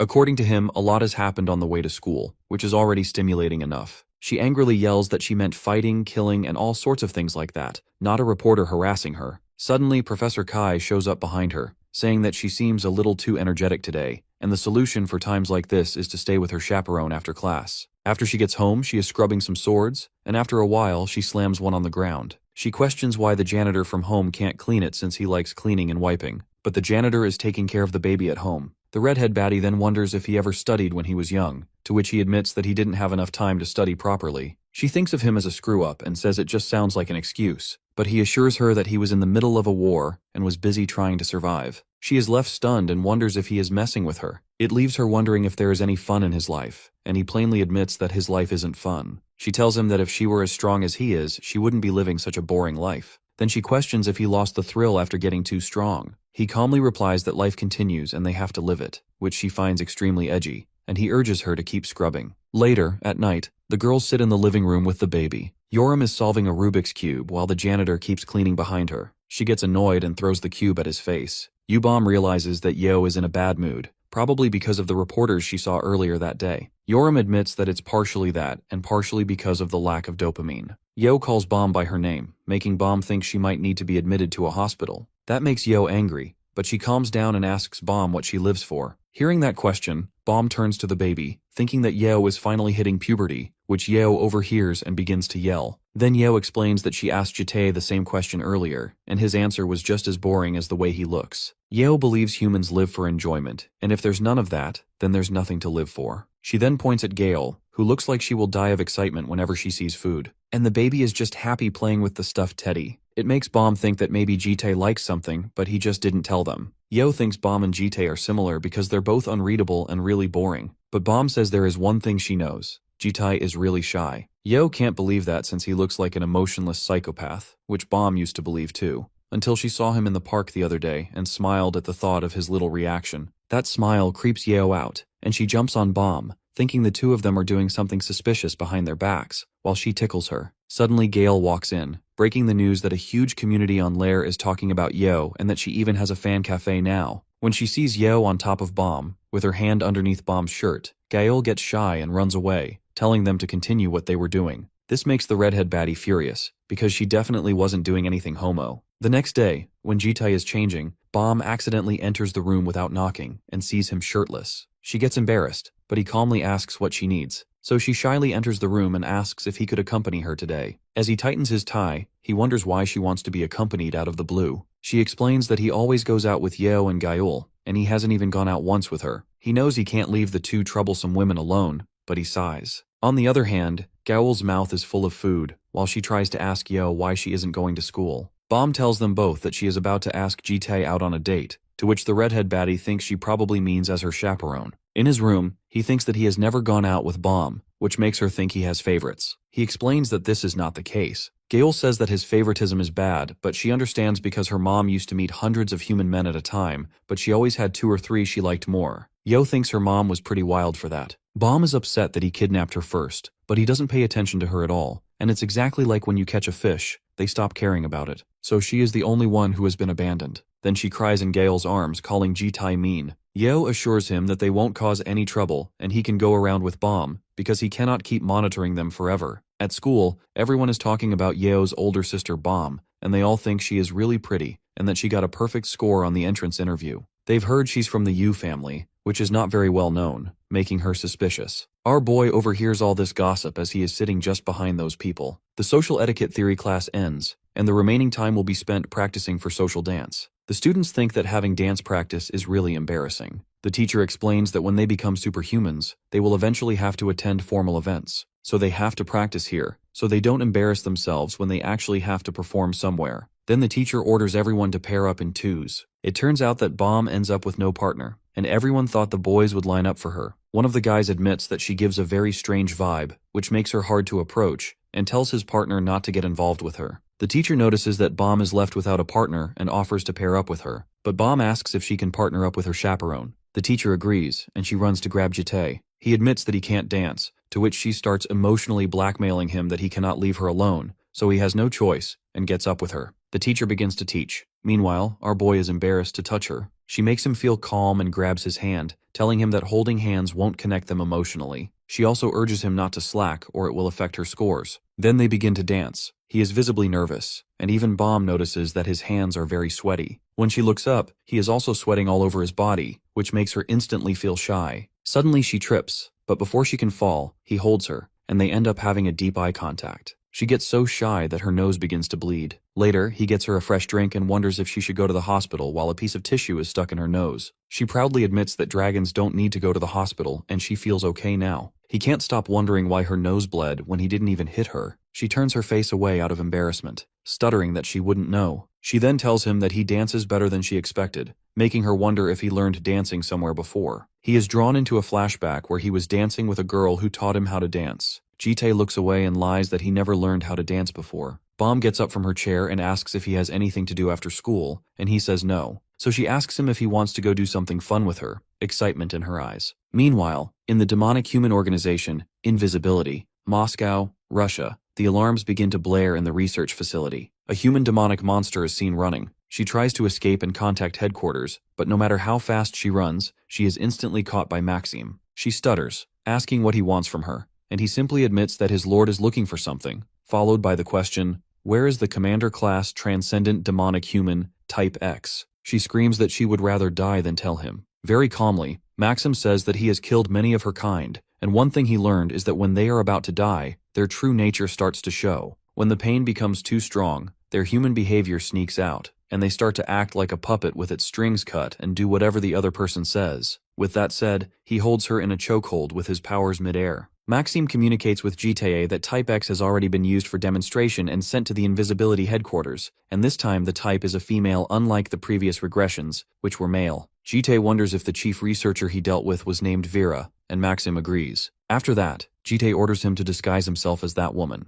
blend in with the Invisibility headquarters, and find out who X is. Basically, the Commander Class Transcendent Demonic Human Prototype X is a demonic human with the ability to bind countless demonic human minds into one. So the longer it lives, the more minds it can gather, making it a really dangerous being. That is the reason Jitai always prioritized killing Prototype X in every regression. But in this specific regression, things were different from the previous ones, which makes this task really difficult. The Grand Clock reads the malice sent from beyond the horizon of Providence and searches for the being who has deviated from the world timeline. So the fact that X's identity changed must be another deed of the malice the Guardian spoke about. Jitai clenches his fist with the aim that he will kill anything that disrupts his daily life. He gets distracted by Bomb when she calls for him from behind the curtain. She shows him the bikini she's wearing, and he wonders what she even has in her mind. She explains that she wants to buy a nice bikini for summer. Since he can't see properly from outside, she tells him to come inside and have a look at her. He sighs that he thought this was supposed to be fun, but it seems like a boring trip. She gets nervous because she was having fun, and wonders if he's having weird thoughts about her. He angrily tells her not to ruin his mood. As they are walking back, she wonders if he wanted to look at her earlier,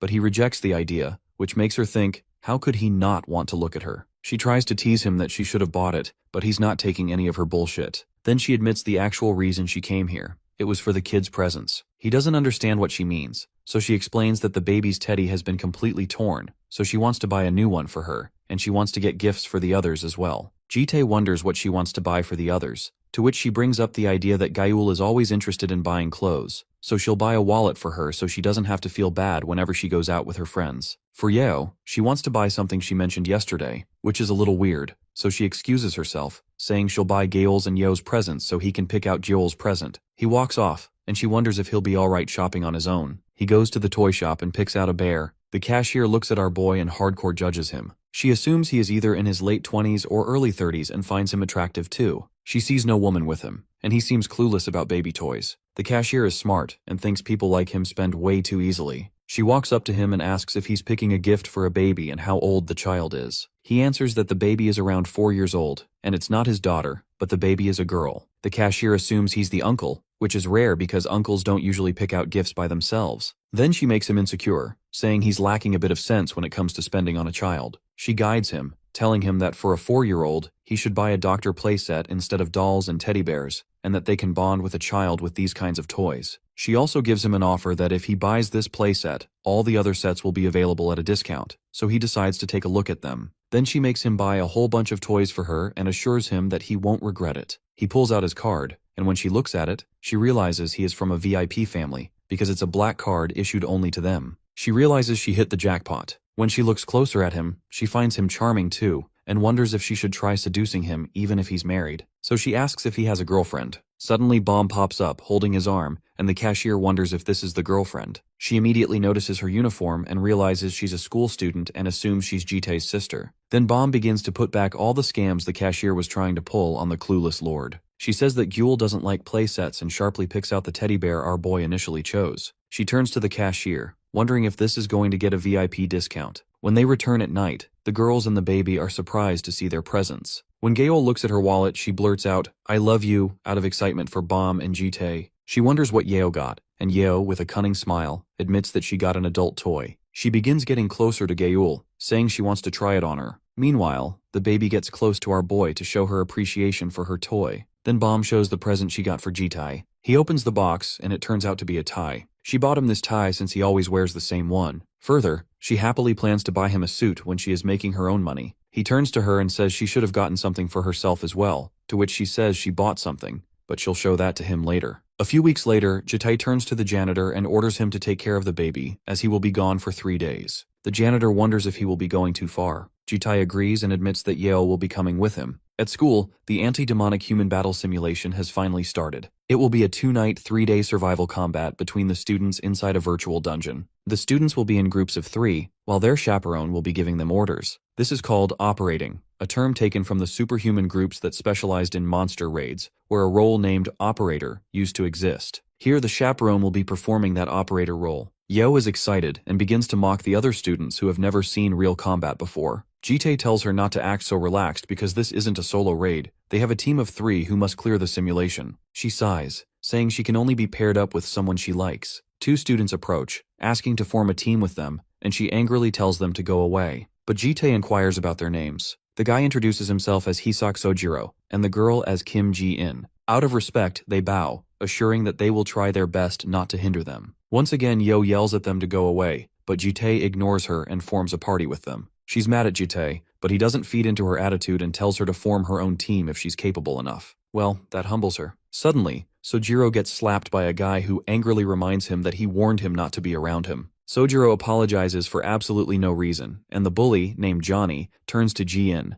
urging her to apologize too. His teammates warn him not to act too rebellious since other chaperones are watching. Johnny mocks them, saying no one cares about orphans. He then begins to harass Ji-in by grabbing her hair. She yells at him not to touch her, which makes him angry since she's talking back. Yeo chimes in, asking the bully what an orphan is. The moment he looks at her, he knows he's screwed because she's famously known as a lunatic. Even the elders told him to stay away from her. He nervously tries to brush off the conversation, explaining that an orphan is someone without a chaperone. Johnny insults them again, calling them trash nobodies. After hearing that, Yeo thinks she's stuck with losers, so Johnny grabs her, wondering why she's even pairing up with them because someone as strong as her should join another team. He offers her a spot on his team and says he'll make room for her. Well, Johnny is just in it for the profit. Her personality looks similar to his, so he thinks he can handle her. But the next thing Johnny never saw coming. Yeo forms a fist and smashes it into his face, wondering where he got the guts to put his arm around her. She breaks his teeth and insults him, calling him a low-tier scumbag who shouldn't consider himself equal to her. He quickly flees the scene before he loses more teeth. Meanwhile, Jitae and the other 2 are left stunned. Later on, the demonic human combat battle professor, Kwan Gitai, begins explaining the rules. They will be divided into 50 teams, each starting at a different spot. Every activity, including death and damage, will be converted into points, and the points will be broadcast and ranked in real time. If a player dies once, they will respawn at another location after 3 hours. Then, he reveals the name of the virtual dungeon,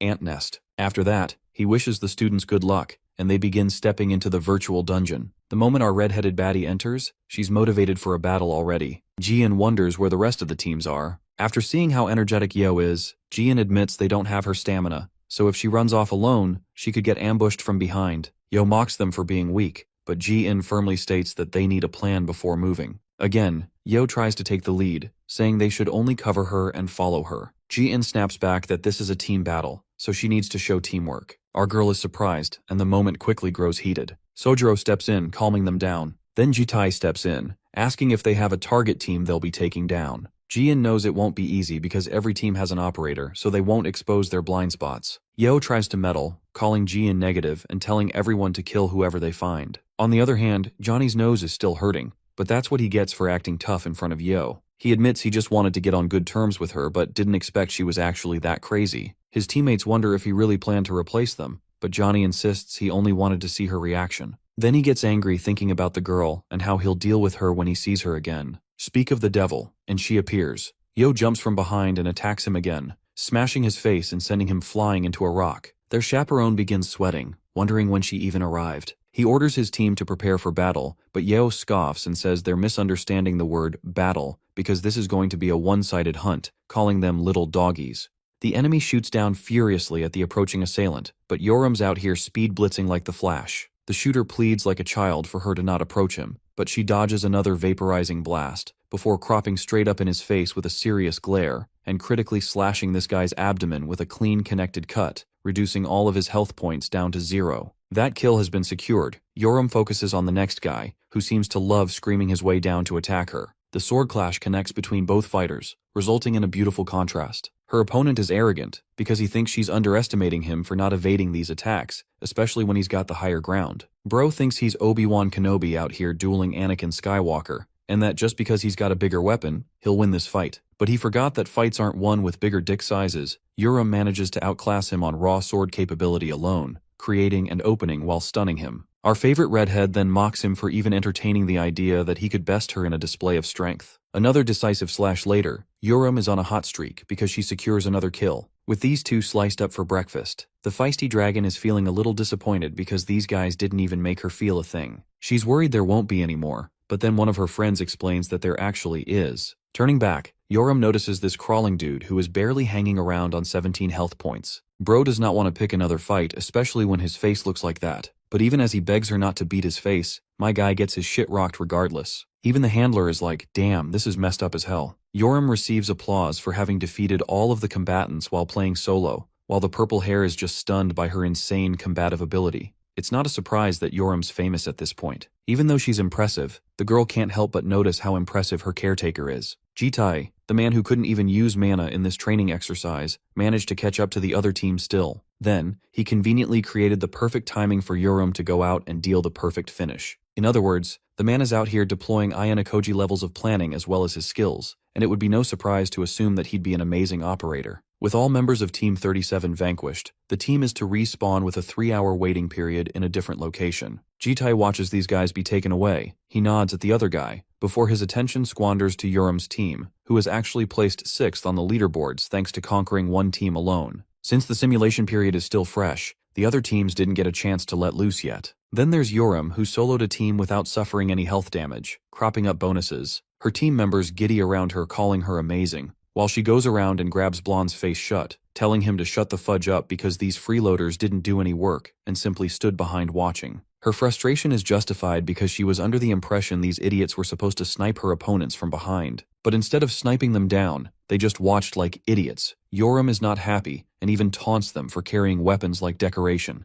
Her teammates apologize for not helping, while the redhead roars at them not to be satisfied with a shitty 6th position. She is fully in the mood to get that first place no matter what, so this is just the beginning to this feisty dragon. The girl is so angry that she even berates the blonde kid for dressing improperly, calling him a kid, while Jite is there to watch all of it like an annoyed parent. Back at home, little Gyul is out here playing with her toys. 2 days have passed since the start of the simulation, and from the mock dungeon control room, each fight is being monitored. The professor, Quan Gitai, is lazy as hell, and is celebrating today being the final day of the program. He asks for an update on who's first, and learns that Team 50 is hovering behind Team 1. The thing is, Team 1 is already a bunch of second-year elites, but Gitai wants to know who Team 50 is composed of. He quickly learns that it's actually Yoram's team, the crazy redhead with 2 more members. The redhead is playing the main guard, with Hisaki Sojiro and Kim Jin hovering behind as sharpshooters. In other words, the redhead is handling everything, but Gitai is stunned how they managed to reach second place even with her playing solo. The assistant remarks that it's actually thanks to their operator, who seems to be making excellent plays. Gitai is shown the route these guys have taken, and he's just stunned by what he sees. The assistant theorizes that perhaps the operator has some connection to the Alliance, but Gitai himself seems to be from there, so he should know everyone, except he hasn't heard of our guy. He starts to rummage over the facts, how Yoram is the distinct troublemaker of her academy. Then there's Bomb, who is considered a genius mage by her professors. Connected to all of them is this man, who is taking care of the girls. Still, performing a background check on him seemed to be easy, like someone surgically erased or altered it. The assistant shares one more doubt of his, that being the fact that Team 1 is set for marking, which means their route hasn't overlapped with the other teams not even once. In other words, it's as if they're trying to intentionally stay away from other teams, like some kind of cooperative play. Gite argues that the whole point of this simulation is to make sure real-life situations are mimicked with excellence. In other words, this kind of strategy is not considered cheating, but a cooperative tactic. It's actually something the teams deserve respect for, even if they're cooperating with each other. At the same time, Gitai understands that if they confronted each other and still refused to fight, then it would be a clear-cut instance of cheating.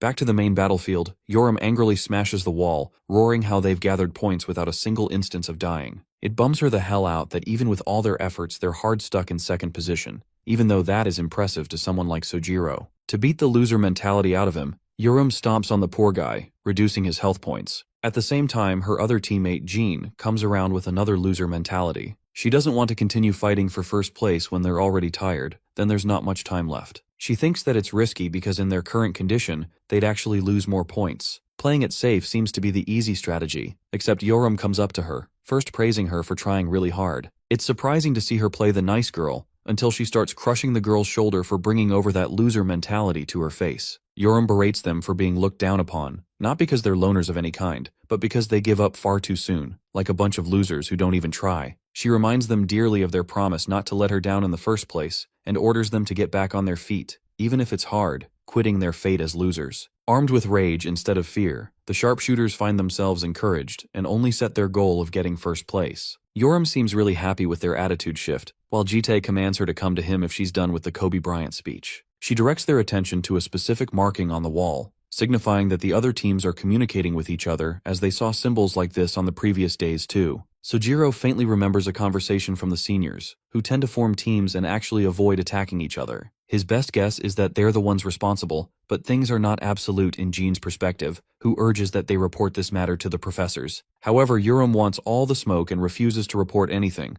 believing she's got an even better idea to fuck these guys up. The perspective shifts to Team 1, the group of elites currently residing with first place. These guys are making way with 40 minutes left until the end of the simulation. Fatty assures them that they don't need to worry about Team 50. Their own success is guaranteed if they stay alive. Chick Hair remembers that Yuriam's the party leader, and he's quite impressed with the first year's performance to steal the second position, even highlighting that things could have gone south if they didn't prepare in advance. Except that's the remark that gets their own team leader shaking in shock, with Jessie from Team Rocket over here complaining that Uriam can't be as good as their own leader. She insults him for making such a shitty comment against Yang Myungho, someone who comes from a proper sword clan and is acting as their leader. Chick Hair apologizes for misspeaking, but the leader simply wants them to keep their guard up for any last-minute encounters. In his mind, Myungho is hell-bent on getting acknowledgement from the patriarch for his clan. That's why he doesn't care about who stands in his way. All he wants is to prove that he's in fact better than Yang Taiha, his brother who he has some beef with. Anyway, the handler comes to reveal a shocking discovery, questioning if they changed plans or something. When Myungho lays his eyes on the markings, this man is utterly baffled. The whole damn cave is now filled with markings, each of them of different kinds. Chick Hair points out the obvious and asks why there are so many and where they should even go. He's angry at the ones responsible, while Jessie from Team Rocket addresses the incoming party. Myungho watches with anticipation, a team on the opposite side of the cave. The team that emerges from the other side ends up being Team 3, not Team 50, but the team that these guys are supposed to cooperate with. Both teams are stunned at a loss for words, and since they've now confronted each other, the situation is complicated. Myungho is clear on his priorities and believes that the only way out is to kill the opposing team. Team 3, on the other hand, can't give up fast either, knowing that Professor Gitai is watching and he'll catch them if they don't fight properly. In other words, their only chance of survival is to fight properly, so both groups charge at full velocity for an unpredictable outcome. The team leaders face each other too without holding back, and watching this fight from a comfy spot, Uriam enjoys the scenery. Sojiro didn't think this strategy would work, but it did work spectacularly. You see, back when they found out about the routes, Yoram strategized that it would be best to mess up the tracks, giving mixed signals so neither of the allied teams knew where to go next. The idea was simple in theory and execution. Yoram wanted her friends to make similar markings, while she would continue on her hunting spree to earn more points without wasting time. The plan seemed alright, but Jean was worried what would happen if they ran into another team. The redhead had a plan for that too, assuring them that their trusty chaperone would handle the situation for them. Jite taunted her for treating him like an object, while she sought his validation, inquiring if her plan was any good. Intriguingly, Jite actually found it alright, but apparently Yoram didn't care about his answer anyway. She was too busy worshipping her own plan. Back to the main battle, Myungho ends up standing as the victor, defeating all 3 members of the opposing team. Unfortunately, Jesse died in the process, which meant that now they would be at a disadvantage. However, Myungho felt positive for earning points after beating Team 3 if they only survived. But that's the thing. That's when our beloved party came into the picture and stole this guy's glory. Yoram stepped down, announcing herself as the real villain, the one who only appeared after they were weakened to kick their asses. While she confronted the remaining members of Team 3, both her allies remained hidden on their vantage point. He takes notice of her teammates for trying to play cover, taking them as a bunch of weaklings. The Sword Clan descendant orders Chick Hair to go up and kill the other 2. The fatty countered that they should try and back off to win with time, but Myungho's pride gets in the way, and with a murderous glare, he orders Fat French Fry to get it done. Wee is annoyed because their arrogant team leader just can't handle an opinion, so he decides to go along with the instructions and move towards attacking the shooters. Wee is actually pretty fast because he rockets with immense speeds and directly pops up in front of the 2 guys. Sojiro is losing his shit, while Chick Hair is out here moving like a main character, further intimidating the crap out of these cowards. Both of them try to run the heck away, while Jite just watches them go past. Their screams are distracting Yoram. She's pretty impressed that the dude with a balloon body managed to be so fast. While she was distracted, she couldn't notice Myungho's incoming attack, and barely managed to block it. Team 1's leader taunts her for not paying attention to her real opponent, and their clash breaks off instantly after the hit. This guy loves to yap and addresses her name, calling her impressive for making it this far and even ruining his plans. The funny thing is, Yoram doesn't even consider it a plan, and yet she managed to cook them. Myungho berates her for not being satisfied with second place, and while charging his attack, assures her that the first place only belongs to the Yang family. The Red Dragon basically pulls an Uno reverse and says, "Nope."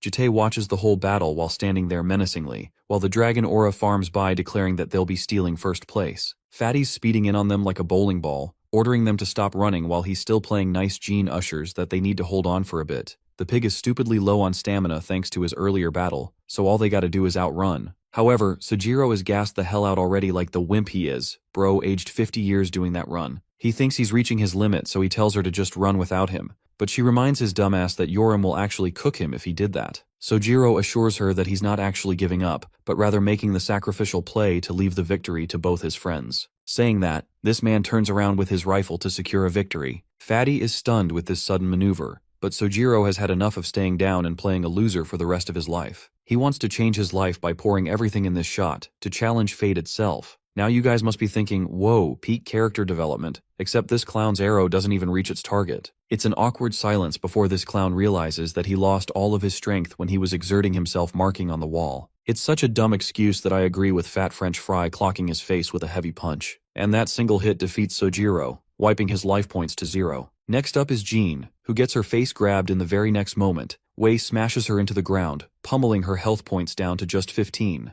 Wei mocks them for being a bunch of losers, the ones who forgot their place just because they achieved second position. Even in this situation, Jean smiles like a badass and calls him out on his words. Activating her blessing called the Eye of the Sniper, she apologizes for shattering his expectations, and with a gun in hand lasers a shot that distracts Wei. Even after that tough talk, the fatty is confident because the shot missed, and he continues to berate her for even trying to think they deserve first place when they can't even shoot a gun properly. Pinned down, Jean assures him that he's misunderstanding the situation because her shot was accurate just now. While she says this, a boulder crops down from the ceiling, hitting the fatty on the head, knocking him out immediately. Wee realizes that he's been outsmarted. He was never the target with that gun, it was the ceiling. With that hit confirmation, his life points hit 0, knocking him out of the competition. With what health points she's got left, Jean relents that she did her absolute best for Yoriam's sake. Now, only one person in Team 1 remains. However, Jessie also wakes up from her little nap, and quickly asks the handler what happened to their team. The man explains that Myungho and Yoriam are currently dueling it out, while Wei has been knocked out. When she peers ahead to look at the situation, her eyes express true shock. It's because Lil Bro is on the ground, getting smoked by our redhead. Yoram is supremely disappointed with this guy's skill. She actually looked forward to their final duel, and it was all for nothing. She emphasizes that he doesn't even have the excuse of saying he's tired, because she too has been soloing the simulation event like a dog. In response, Myungho furiously states that the fight's not over yet, before rocketing towards her for another clash. Bro misses his slash and has the gall to taunt her for hailing from an inferior family. Yoram on the other hand toys with him by grabbing his head, assuring this young man that the only inferior person here is him. Saying so, she slams a knee on him, putting him on the ground. Though that attack should have taken him out, the redhead is pretty impressed that this guy managed to block it with his sword. Invoking every last bit of rage-filled strength that he has,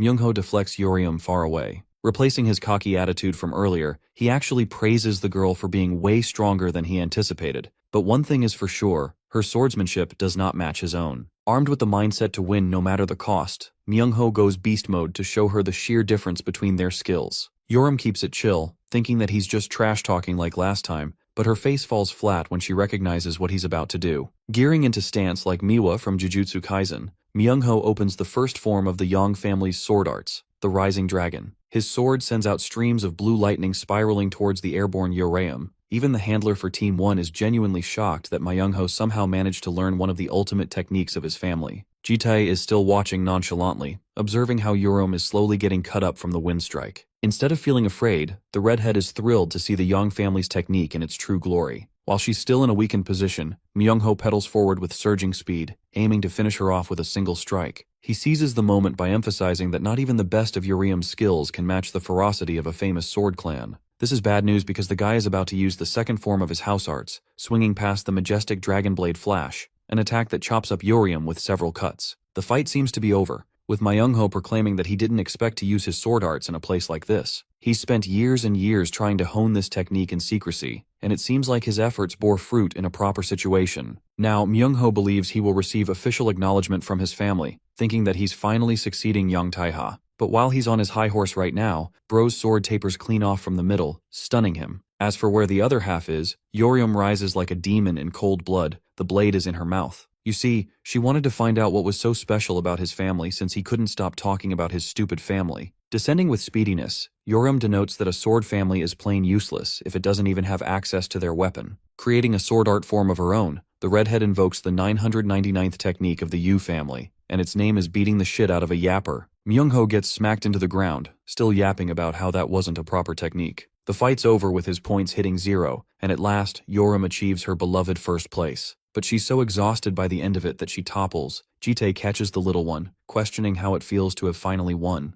The redhead is flustered and talks about how tired she feels, to the point she's begging to be healed by Gaeul. The human battle simulation officially concludes with Team 50 gaining first place. Outside, strangely enough, it's snowing on a spring day. Miss Gale remarks that it's probably because of Guel's influence, because whenever the Blue Dragon clan feels depressed, it's destined for snow to fall around them. The Blue Dragon is lonely, it seems like, and as per his guardian, she demands that he melt her heart. At the same time, Bro can't tell why he's being dolled the hell up just to melt someone's heart. Miss Gale thinks it's the ideal way to help a kid's day be made, so mission melting Guel's heart now begins. The target is currently sitting all by herself in her room. The tiny blue dragon appears sad with a crayon in hand. The tinkering bot calls out to little Jewel and urges her to become a princess with him. This is so funny because instead of melting the blue dragon's heart, it only ends up pissing her off even more. The dude doesn't know what he did wrong while Bomb is out here confused about what in the heck he's dressed up as. Gale's antics have been caught, because not even dressing up like this is enough to melt the girl's heart. Instead, it only scared the little one. The bot tries to deflect blame on Gaeul, but this girl quietly hums like she never had a part. In the end, the poor guy had to wash up in peak depression, playing like a fiddle. That aside, Yoram returns with our majestic protagonist, annoyed that it's snowing in the middle of May. Gaeul quickly comes up to greet them and asks if it was fun, not knowing that Yoram's got a snowball prepared in advance. She quickly grabs the poor girl, offering her a gift by shoving it down shirt. The angle is diabolical, by the way. Yorium also states that she mixed dog poop into the ball, and let's just say I'd be washing myself with bleach after that. Bomb is focused on her crush, praising him for working hard, while Jide takes notice of the tiny blue dragon. Apparently, she's prepared a cute drawing for him, a present for their caretaker. Jite looks at the drawing, one that outlines all of them in the spring. He notices Gaeul, Yorium, and Bomb alongside the janitor, but the cutest part of all is Jitai holding Gyeol. It's almost baffling to this guy because he can't fathom why it's him. Just watching a picture of himself like that is enough to make him smile. To reward the girls, he offers them a 3-day-long trip to have some fun. Bomb is excited thinking that he's being generous because of Gule's drawing, while the same blue dragon who was depressed earlier crops up a smile. Thanks to her mood settling back to normal, the snowfall stops, resetting the spring weather. Aside from that warm little bonding moment, the scene cuts to Russian land, Severobaykalsk. 20 years back in the time of the Great War, this same land was once used as part of the facility. But right now, it's just a secret location where people avoid touching. And this just so happens to be the vacation spot, because Yahello is chilling out here with her beach hat, questioning how the mister managed to find such a gorgeous place. Jitai shares that he cleared a dungeon and found it through that, while Yuriam expresses her complaints that they had to drive all the way here instead of just teleporting directly. Bomb thinks it's more realistic and enjoyable to travel in this manner, but she's curious where he's headed next. Jitai explains that he'll be pitching them a tent and collecting food, while they can enjoy themselves here. Bomb is always looking for a reason to involve herself with him, so she wants to come, but he rejects her, instructing that she watch over Gule instead. She sulks in sadness, while the ever-so-observant Yuriam notices this interaction. Our guy goes up and sets up the tents, working his way through. Around the area, he notices a special mushroom that screams, "Don't eat me." After a while of setting things up, Jitai returns to fetch the girls, only to be shocked by what he sees. Bomb is out here looking like the bomb, while the other girls are also playing around in her beach outfits. By the way, that swimsuit is the one that she wore back at the department store too. It's so hilarious because she teases him for wanting to see him in a bikini all this time. This flirty little comment, and that pose is crafted to give this man a boner, but Jitai's not a simp and looks away. Yoram teases the guy for trying to avoid them, because she thinks if this is how he's gonna react, then maybe she should have worn a bikini too to surprise him. Hilariously, Yoram gets her head smacked and knocked into the ocean for that little comment. After a while of playing around, it's already evening.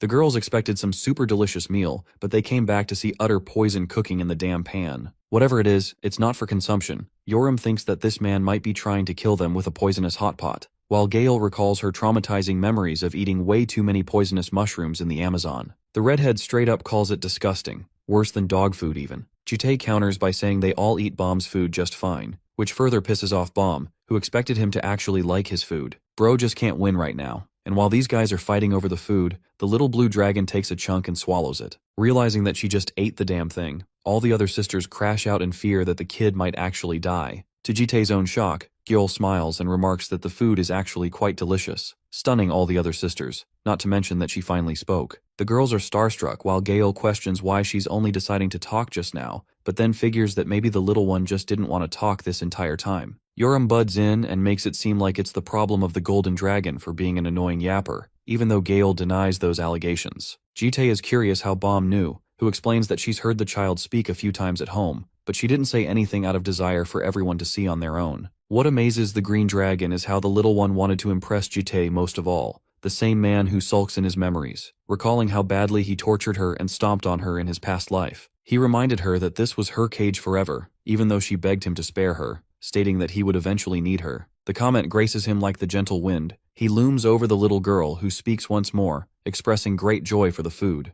This kind of expression is something that Jitai couldn't experience in all the other lives, and all this time, this man has refused to regret the past where he treated her harshly. After all, for any kind of regressor, regretting means death. That's why the regressor always reminds himself, even Jitai, that what he's going to do in this life, he's going to make sure the little one grows up healthy. It's such an amazing scene because he embraces her with such gentleness. The scene ends with the girls finishing up food. Yoram's still not satisfied and wants more, even though earlier she was the first to say how terrible the meal looked. Since Jitai cooked, Bomb thinks it's a great idea to clean, but the redhead is a lazy bum who wants to smoke. The scariest sister casually grabs her shoulder with a calm temper, ordering her that they'll clean together. Just a single touch is enough to put her senses on alert. Yoram agrees and casts a summoning circle at once, before pulling out a certain someone from it. It's the trusty janitor, who is forcibly summoned. At first, Bro gets in the feels, thinking that they were missing it at home, so he sheds tears of joy. But then, the girl happily points him towards his beautiful task, an ugly-ass mess of a stove ready to be cleaned. The redhead tells him to get it done quickly, and the poor guy has to do it all by himself, only for Bomb to come along and help too. Even Jitai can't believe that they summoned the janitor just for this task, but Yoram thinks that anyone complaining should just go up and help clean. Sensing something from nearby, he orders them to go inside the tent fast. They're confused when a figure pops out of the shadows, suddenly ruining all of his mystery with a loud hello. Yoram and the girls are confused, calling him an average boomer in the woods. Jitae politely states that they're on a family trip,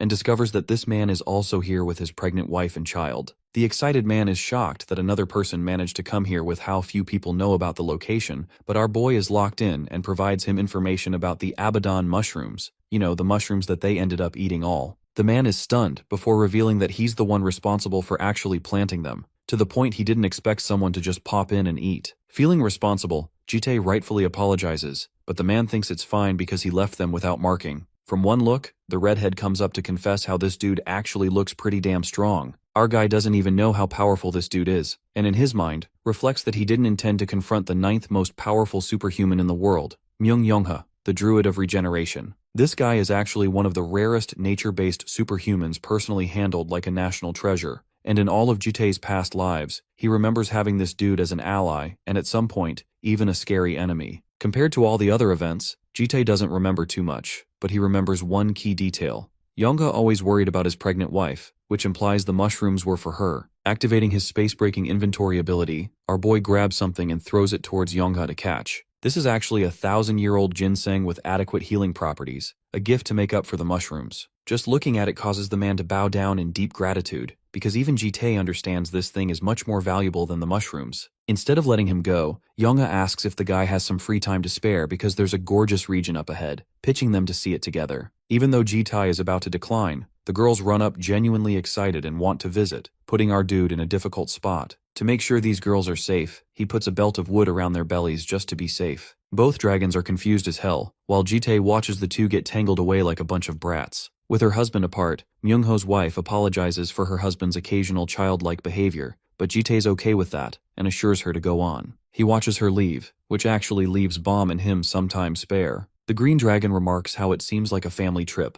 one so different from their own. Jitae doesn't even pretend that theirs is a real family. Bros out here colder than Lloyd Forger. Still, Bomb argues that their family is missing a mom even though all the others are her younger siblings. And get this, to rizz this man up, this girl literally puts off her hair tie, sneaks up to his face, and boldly whispers that she wants to be the mother. Not even our boy can survive this rizz. Her sly little comment with that close of a distance is enough to leave him sweating bullets. Bro's so speechless that Bomb actually laughs, before telling him that it's all a joke. Bro covers his ears to conceal his red ears, while she continues to fluster the hell out of him. That romantic moment aside, Jitae's servant returns with some information on Prototype X. Back to his work mode, he ushers Bomb to catch up with the others, while he himself turns the other direction to handle a sudden affair. With him leaving, the green dragon wonders where he's headed, while the janitor makes a dead joke stating that it might be the bathroom. Bomb is unimpressed and goes murder mode on the janitor for making a joke on her hubby. Let's take ourselves to Moscow, Russia, where a certain lady is expecting a visitor. This happens to Jitae's servant, while the man himself arrives for a quick break. The servant assured him that he didn't have to forcibly come, but our boy wanted to take a break from the trip.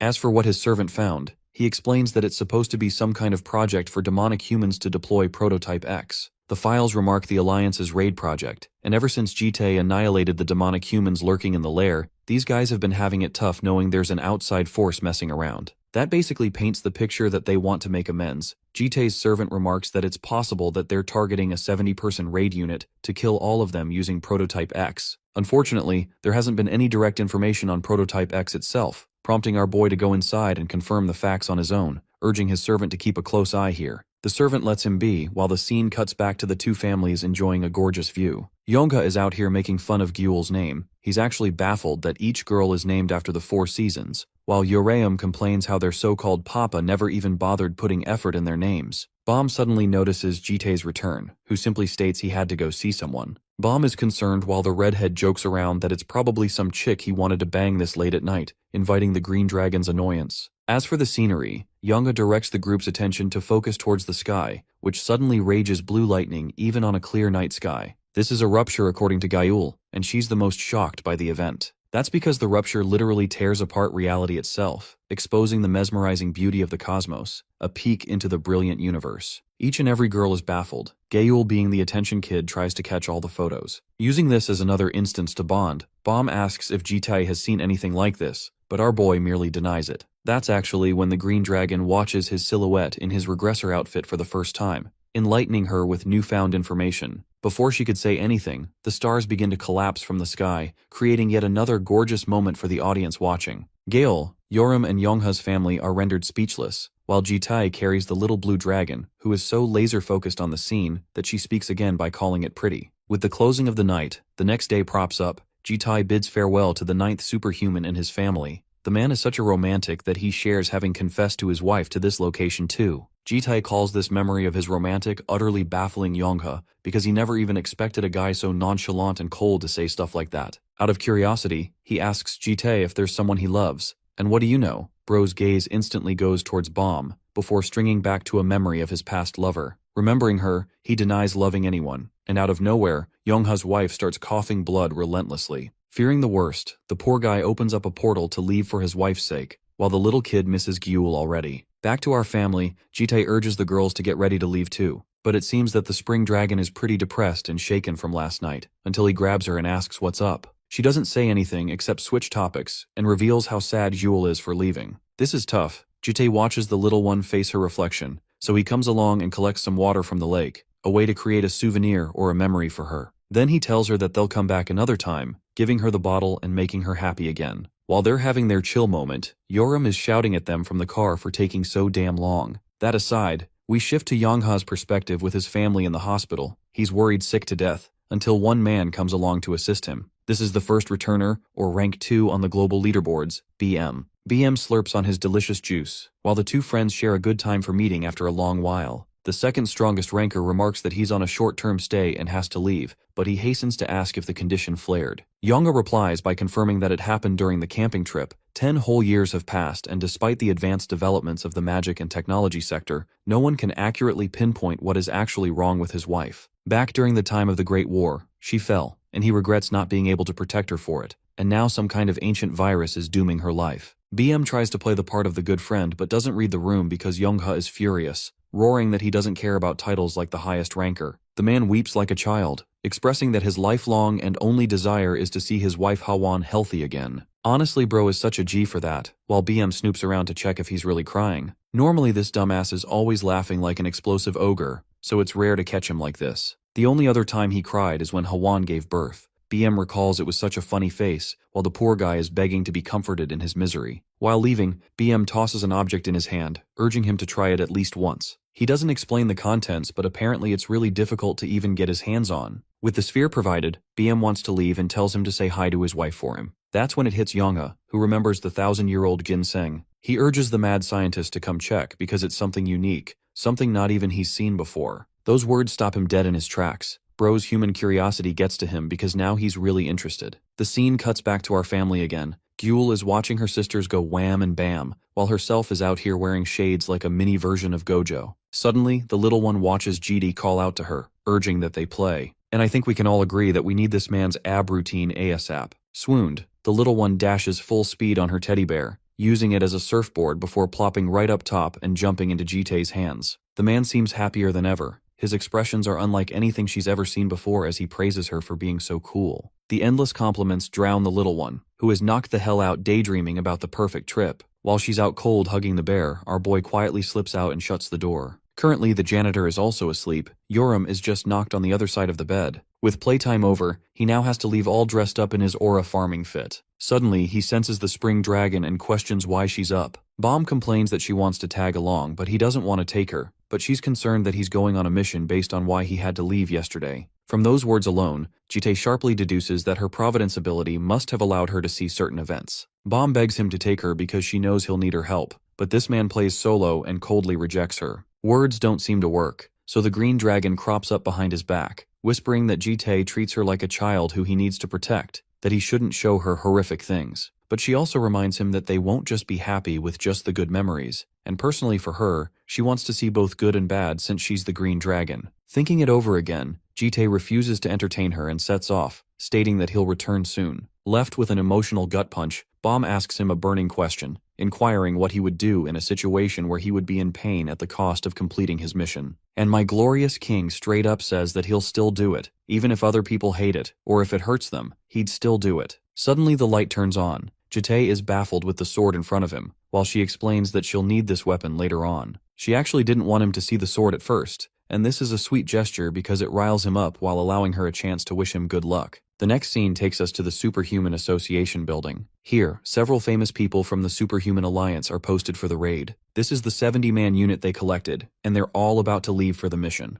Confronting the leader of the operation, Jite coldly instructs him to involve a 70th person, that being him. His audacity baffles the guy. The main goal of the raid is to actually kill the boss of the S-rank dungeon, the Kraken. It's a high-level monster, and even for the raid, only the finest percentage of the warriors were gathered for the mission, kind of like assembling military power. The man who brought this team together is an executive, ranked 90th himself. It's the divine archer, Shiraishi Ryunosuke. Ryunosuke asks if the young man before him is Japanese. Jite asserts that he certainly lives close. The leader is intrigued why this random punk wants to not only join the raid, but also profile the best people going there. The idea is so laughable that Ryunosuke cackles loudly, understanding that this man knows about their mission and that he's already bypassed their security before, which means he's far from ordinary. At first, Bro makes it seem like he was going to accept Jitai, but then he prepares a shot towards him, threatening to attack. It's obvious to Ryunosuke that letting a complete stranger join their raid when he's never even worked with the Alliance is a complete bullshit idea. Bro is out here about to fire green like Gojo fires red, but anyway he thinks Jite is taking them for a bunch of clowns. Our boy urges him to be sensible in a situation like this, but Ryunosuke is full-fledged ready to send this man straight to a cell, and if he finds him resisting, then they'll simply deem him an enemy of the Alliance fit to be killed. Bro's talking a lot of shit. He ends up lasering the shot, one that Jite coldly dodges like it didn't mean a damn thing to him. The leader quickly kicks his own desk in front of the man, blocking his view, before using both his hands to fire propulsive shots.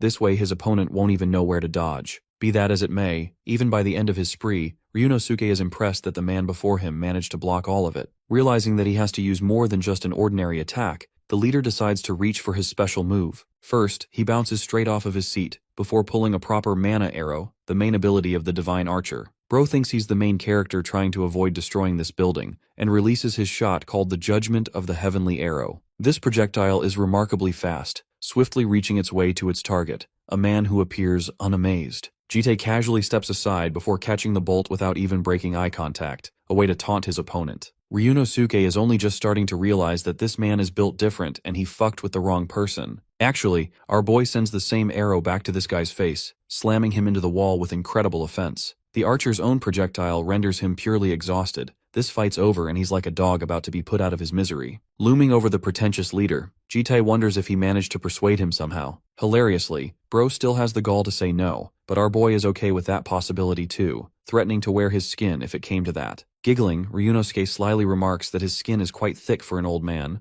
before popping the use of an ability called Radiance. He thinks this thing is supposed to surprise Jite or something, and like a chicken, Bro runs the opposite direction to try and escape from the boogeyman. Ryunosuke is aiming for the emergency warp machine to transport him directly to the headquarters where he can report this mess. But the moment he tries to slam open his way into the room, my guy comes up with a disappointing discovery. His escape plan failed from the start because the warp machine was already destroyed. While he's processing his shock, an energy blade casually makes its way next to his neck. Jite is holding this man's life by a thread, and asks again if he's changed his mind. Completely brain-fucked, the once arrogant scumbag welcomes Jite to the raid unit. In the next scene, Bro is sitting on the office chair while this guy is patched up kneeling before him. Ryunosuke can't help but wonder about this man's identity, deducing that he can't be a demonic human, so perhaps he's a returner or an isekai protagonist like BM is. At the same time, the Alliance would know about people like that, so the big question is why this guy wants to join the raid to begin with. Jite reads the report and asks if this is all of it, questioning what happened to a missing member out of the 70 people that were supposed to be there on the list. The leader expresses that the guy actually went no contact with them, so they had a last-minute substitute with no formal documents involved. Ryunosuke assures him that the man was officially recommended by the Alliance, so there shouldn't be any trouble, but our boy is suspicious and requests to see the operator at once. Obeying, the leader quickly requests the summoning of the standby operator, and while this is happening, Jite's own shadow asks for a conversation. Apparently, he's finally found traces of information on Prototype X, which confuses him because the shadow could easily explain that information over memory communication. Connecting the dots, Jite suspects that the files involve someone he personally knows. His shadow confirms such a thing. Anyway, the standby operator shows up to the office, questioning why the heck the room is such a mess. The operator is also confused why Ryunosuke is on his knees receiving some kind of lecture, bruising the guy's ego. The person underneath this armor is someone that Jite must confront, someone he apparently knows about. He resolves himself to kill this person no matter what happens, but the moment she takes off her helmet, his face drops. The pretty girl before him is Hasayat Biol, in other words, his one true past lover. During his second regression, the war had already broken out for 3 whole years against the demonic humans. Here, working at the same location of the region of Severodvaikalsk, several soldiers propped up tents while Jitai waited. He was around 32 years old, when suddenly a girl came up to him, poking the side of his cheek, teasing him for falling for her trick again. He glanced at her questioning the outfit, while she made sure to show it off properly. Sayatbyul could tell the dude was blushing because he turned his face away, and she invited him to come with her to check out a hillside. Watching them talk, the other subordinates wondered if their boss was having a thing for the girl, because from a distance, it definitely seemed like they'd been dating. At the same time, they wondered how Setbyul even managed to join the corps when she looked so young and pretty. That made them question if it all happened because she wanted to pursue her crush, but that possibility is shot down when it is revealed that she actually took care of some kids at the orphanage. Tragedy struck at the start of the war, annihilating the orphanage and reducing the kids to red paste. That marked a turning point for Setbyul, who awakened as an operator-class superhuman, eventually finding her place to be in the corps. What's shocking is how she managed to appear smiling all the time, but then again, everyone after the events of the war tried to cope and had some tragic past. That night, Jite found the excited girl waving her to come over, stunned that he actually did come to find her here. Bro thought that there was nothing special about the place, but this girl was out there swooning. Setbyul remarked that a pretty moon was here alongside her gorgeous face. Despite her best attempts to flirt with him, this man did not get bricked up at all, so she embarrassingly explained that there's something else she wanted to show him. Her blessing allowed her to detect danger, immediately killing the mood and turning Jitai into murder mode. Setbyul told him to tone down his super serious mode for 1 second and simply focus on listening with his eyes closed. He followed her instructions, while she remarked that her blessing actually allowed her to detect something more than a threat. Thanks to her senses, she is capable of sensing someone's beating heart. Before Jite could grapple with what she means, the rift opened up, showing us the same universe of falling stars that he saw with the dragons, except this time, this guy was starstruck. Using this as her moment, she quickly leaped up and hugged his body, confirming that indeed his heart was beating loudly. At that moment, a rush of emotions came over to him. Jitai grabbed her face and kissed her underneath the falling stars, marking the confirmation of their romance. Hilariously, the girl told him to go and apply some balm because bro's lips are chapped as hell. Really pursuing his feelings,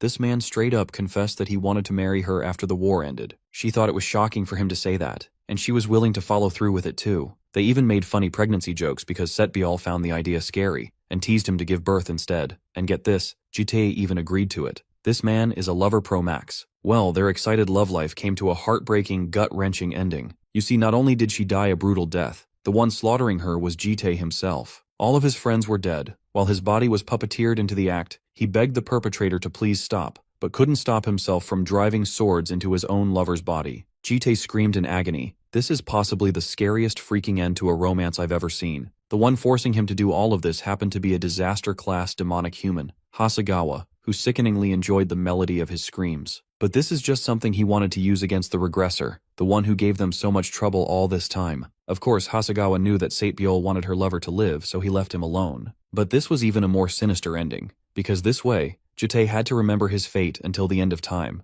a reminder to never mess with demonic humans ever again. All this man could do was watch his lover's lifeless body, a fate so agonizing that he took the sword and drove it to slash his own neck, ending the second regression. The system called for his failure and rewound the world once more. By the way, all of those memories are currently drowning him, as Setbyul questions if he's alright because he spaced out after a while. The leader loses his marbles and begs her not to upset this man. As for the current Jite, he reflects how the Grand Clock, the item of regression, purposefully looks for individuals who stray from the timeline of the world. Using its authority, he checks on Setbyul, only to discover that there have been a number of changes in her life this time. For example, the orphanage collapsed not because of the war, but because of superhumans, fueling her revenge and forcing her to create a contract, allowing her to be reborn as a demonic human. And get this, the demon she contracted herself with is the all-powerful 7th monarch of the void, Rakshata. The item also warns him that she might remember fragments of some memories from the earlier regressions, but instead of letting his emotions govern the situation,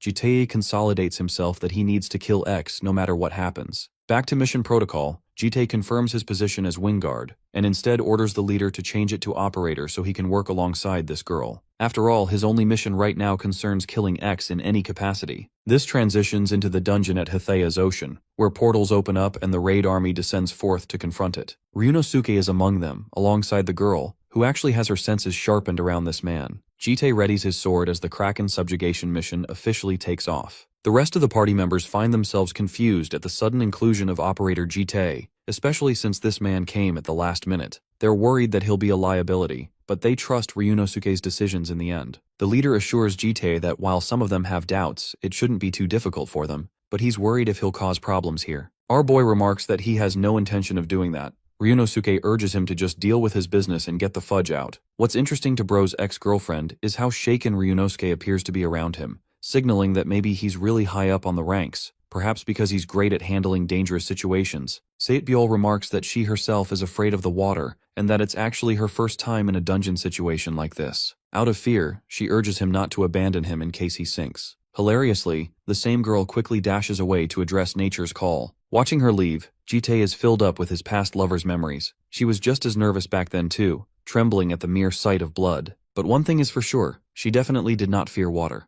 This means the bitch is lying, prompting him to activate his ocular ability to detect the truth. Now, the reason she doesn't exactly recognize him despite having previous memories is because she's a different version of the girl he knew. Even then, the woman is insisting on trying to pretend to be the same woman from the past, which means her real soul is probably hung in a contract with the 7th Monarch of Void. The girl in front of him is just a mechanism. The Monarch is looking for a way to torment Jitai by forcing him to kill his own past lover again, a way to break his resolve, his confidence. Emiya Kiritsugu is impressed with the strategy, but bro ain't gonna fall for that bait. Speaking of which, the Kraken pops out of the ocean right then and there, terrifying the heroes. The titanic beast stuns them with its leviathan-like presence, engulfing the entirety of the land with its boundless tentacles. Ryunosuke is frightened because this massive creature is way larger than the reports he received. Giving his first order, he demands the team to quickly kill the fucker so they can catch some drinks. Yeah, bro's plan of attack is to just attack, craziest IQ I've ever seen. Anyway, his forces bluntly charge at the monster with hyperspeeds. The first attack is made by the Divine Archer, whose projectile sweeps and pierces a clean headshot right above the Kraken's head. 3 superhumans jump up top for some melee damage. The creature tries to fight back, but their overwhelming numbers slash everything it has to offer. One hero rips its eye open, enraging the beast in a retaliation strike. The monster overwhelms them with one swing of its tentacle, effectively wiping out some of them in a single hit. Next up, a fleet of sorcerers chime in to try and restrain the Kraken's tentacles, while support superhumans try to buff up the effectiveness of each spell. Ranged sharpshooters are firing from a distance, while operators are desperately trying to expose the monster's weakness. The Kraken may be shackled, but not for long. The chains are ripping apart. Even the mages can't hold for long. Ryunosuke begs Operator Jite to expose the weakness, and this man dryly responds, telling them to target the beast's left eye. After all, when one of them hit the monster's eye earlier, it wailed in agony. This is the funniest part, because Ryunosuke is pissed off at such an explanation, so he demands Setbyol's summoning. Jite casually shares that the girl's off to the toilet, which may be the very reason they all end up dying here. Trusting this man's words, the leader decides to follow through. He plans the initiative himself, bursting with unfathomable speed and earning my respect because damn bro really wants that smoke. Manifesting his judgment arrow, Ryunosuke charges it with overwhelming might to kill the monster of the abyss. He sings a song, firing off a colossal bow strike aimed straight for its left eye. The projectile races at max speed, exploding on top of the vulnerable spot, causing the monster to seethe in agonizing screams. The rest of the party wonders if they succeeded at last, and to some extent they did, because the Kraken is forced to descend back into the ocean.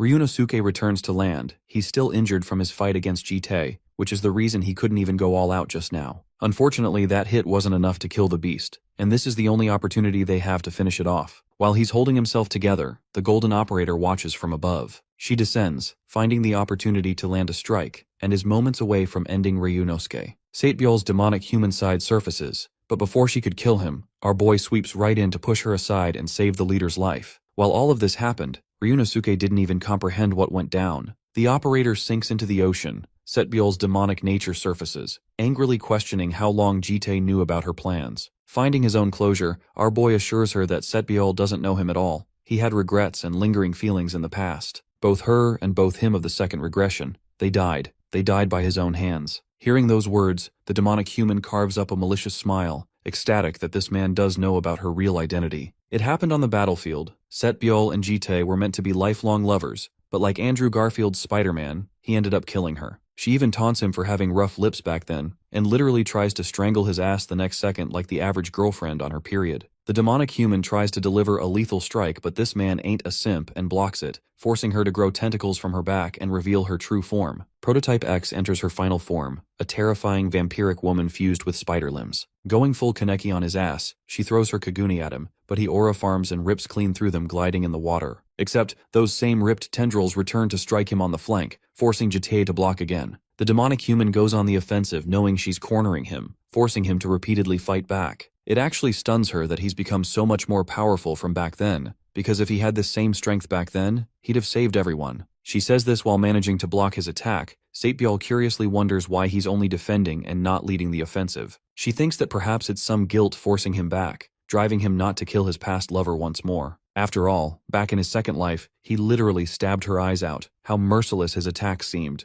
In an effort to force him to succumb to his feelings, she haunts him by saying it felt cold when he stabbed her relentlessly. The Grand Clock senses the involvement of an item outside of the timeline, one called the Armax Longsword. This weapon shatters those illusion and rips apart the demonic human's limbs, piece by painful piece. It's his way of saying he doesn't give a damn anymore, while she's the one in agony this time. Jite senses that his clock is actually amplifying the strength of the sword. He wonders if it's because of the malice he personally extracted from one of the Guardians. This makes him remember Bomb again, and also helps him realize that she foresaw this kind of future. Thanks to this weapon, our boy doesn't even have to kill Setbiel's soul when he can directly target the malice affecting her. In fact, the demonic human is already losing control, but Jitai goes on the offensive one more time, ordering her to stop manipulating the poor girl's heart, ordering the demon to come out already. He renders another powerful swing, obliterating her and rendering her demonization further apart. The demon is now cornered. It knows that things are looking bad, so it gazes around and finds the injured Kraken from earlier. This is the missing piece after all. Jite isn't a threat if he can't hit her, so she launches herself directly towards the Kraken, landing on top of it. And then, she extends her tendrils and stabs the monster to siphon its energy. This helps the demonic human take total control of the already weakened boss monster. Jite is rather surprised that she's capable of manipulating the mind of a beast in this life as well. The demon inhumanly roars his death, throwing a dozen tentacles aimed at him. Preparing for his next maneuver, Jite coats his badass sword with the second form of his formless sword ability, cloaking it with darkness. He raises the weapon up high and swings in a way that it shoots out chains, attacking every tentacle and cutting it down. The demonic human watches the depth of his darkness. It's the only ability that she doesn't recall from her memories, but she can tell from the torn limbs of the Kraken that this thing is not mana, nor a blessing. It's as if the darkness is created from an intense hatred. Its own design is a representation of murderous intent. And as he charges to finish her off, the demon is only left estranged, questioning how on earth this man happened to achieve such boundless strength. At the final moment, she shows Setbiel's innocent face, calling him a monster before her own face is ripped clean. Imagine a literal demon calling you a demon, bro, is the John Wick of this universe. Anyway, that last attack shakes the very ocean, causing tides to erupt. This level of strength is familiar to Ryunosuke, who can understand that it's coming from Jitai, making him wonder what the hell this guy is even up to. After the storm clears, our guy carries Setbiel's unconscious body, and thanks to the authority of his grand clock, he siphons malice lingering in her. Also, it urges him to continuously see her to ensure further malice does not corrupt her,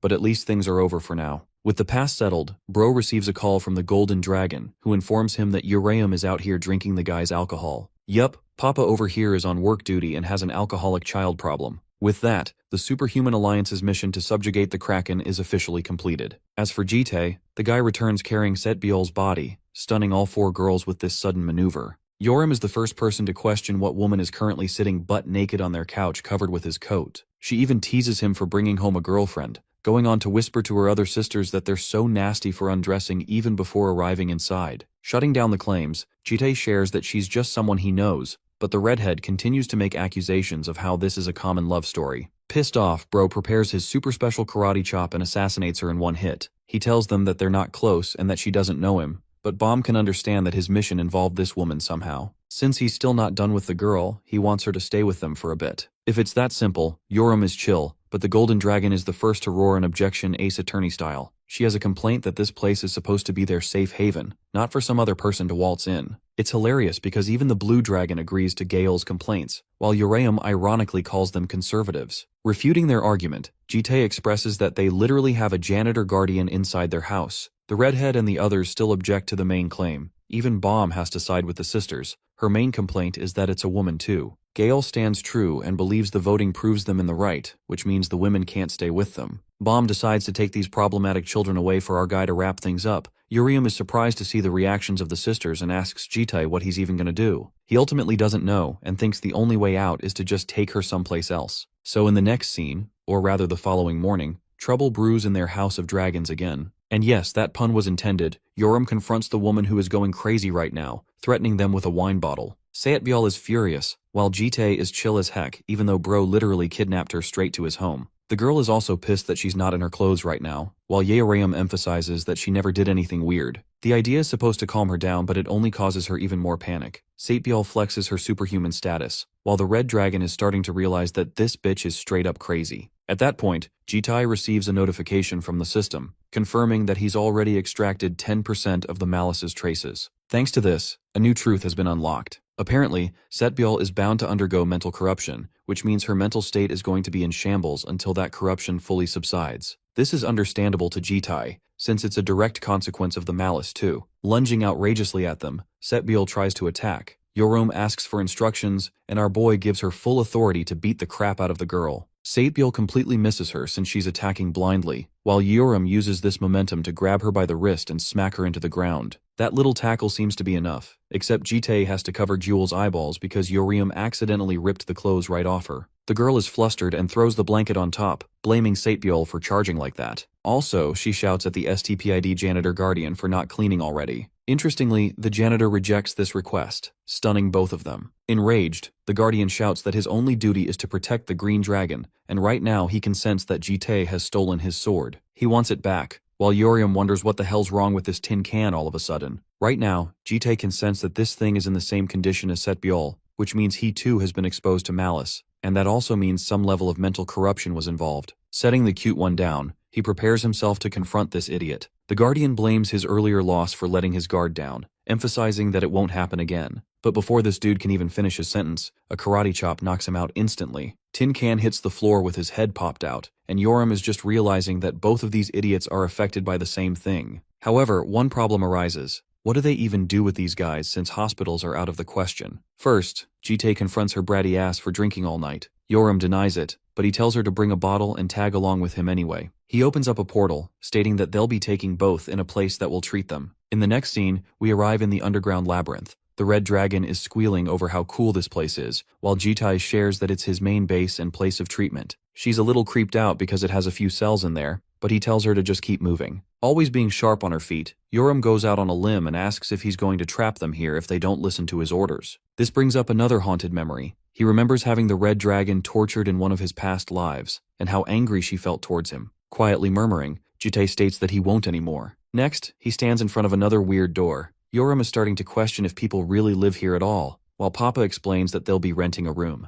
Thanks to her sharp senses, she understands someone strong is waiting on the other side, giving the red dragon the shock of her life when he reveals that it's the second strongest man in the world. Before she could ask any more questions, Bro slams the door shut, and on the other side, is welcomed by a monster immediately throwing a powerful fist. Jitai doesn't even look at the thing and blocks the attack, taunting his friend for greeting him so roughly. The man sitting there in wait is actually BM, who taunts back that he never really invited him here at all. We have a little backstory snippet of BM, who once quietly drew on his notes, but one day tragedy struck. 40 years back, he was hit with the mass disappearance incident. Superhuman ended up disappearing out of nowhere, and though governments tried to look for them, they could not find a single trace. Those same children vanished for 15 years, and out of all of them, one man returned. They called him BM, the first returner from a world called Aranuth. The same guy is second on the ranking of the strongest superhumans around, currently sulking over the fact that our boy over here cut up the chimera with a clean cut. Jitai assures him that he can patch this ugly thing back up in no time. In other words, he intentionally marks a clean cut. BM fixes the chimera, questioning why he's here at all. The man quietly states that he wants a room in the labyrinth, further spooking him out. At this point, he's really starting to question Jitai's identity, but our boy doesn't elaborate on what he is, merely that he has people in store he needs to treat for 6 months. BM is not generous and gives him an ultimatum of 30 days at most. Clearly it's not enough to Jitai, but the more he talks, the more this nerd keeps on decreasing the count. BM mocks him for thinking that there's anything left in this world that he needs, suggesting that the item he's looking for is in another world. Shoving him up with a middle finger, this guy thinks he's already being generous to an intruder who broke in and killed his chimera. Since he doesn't want to cooperate, Jitai taunts him for acting like he's the owner of the labyrinth before cleaving the whole place down. In other words, Bro is saying he'll keep trashing the place if the fucker doesn't increase the count. Pissed off, BM activates his powers to truly confront him, assuring the man that he'll regret his actions. The ability he's using is called Ahilia's Curse, graded AA+.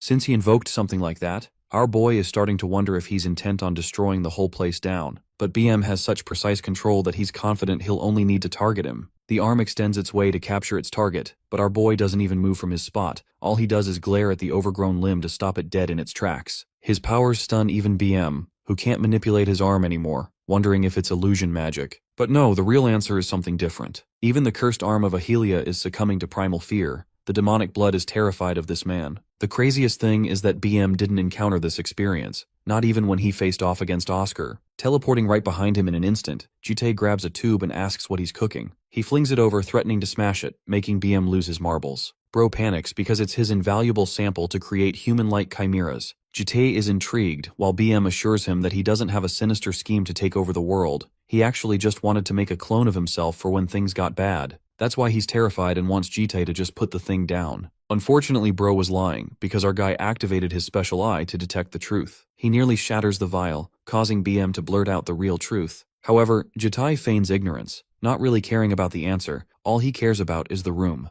No longer having the same arrogance, BM allows him to use it however long it wants. Jite assures him that he'll be tagging here up to a year. There will be one magic armor person and a superhuman stored in the location, both of whom are corrupted. Accounting for that, BM intends to check on their condition frequently. Interestingly, he spots a bottle left behind. Jite shares that this thing is way better than the crappy drink he was having earlier. Popping open the vial, BM is straight up baffled with the mystical properties of it. He calls out to Jite, his face showing complete astonishment as he requests to know when he managed to find the substance. Back to Yoram and the little one, the tiny blue dragon is guarding the door, refusing to allow this flippant brat to go inside. It's just funny how one baby is enough to keep her at bay. Gyul even taunts Yoram for not listening to the mister's instructions. The best part is, the girl can't even beat her crazy style like she did with Gale. She tries to threaten her, but the tiny murder machine is still stubborn, further frustrating Yoram because she thinks she's missing out on some god-tier epic battle Baki style. After all, the strongest person from their family is duking it out with the second strongest superhuman. She thinks this fight's gonna be an Avengers-level threat, but Gyul still doesn't give a damn. The little girl is standing on business and tortures Yoram, who is starting to realize there's just no one normal in their family. Suddenly, she reaches an enlightening plan. Addressing little Gael, she starts talking about how the baby is sad because Jite hasn't gotten the chance to play with her. The red dragon persuades her by striking a deal, suggesting that she'll convince him to go on a solo trip with them. The trip will include amazing snowy mountains and delicious ramen feasts, coloring little Gyul's imagination. The very thought excites the little one,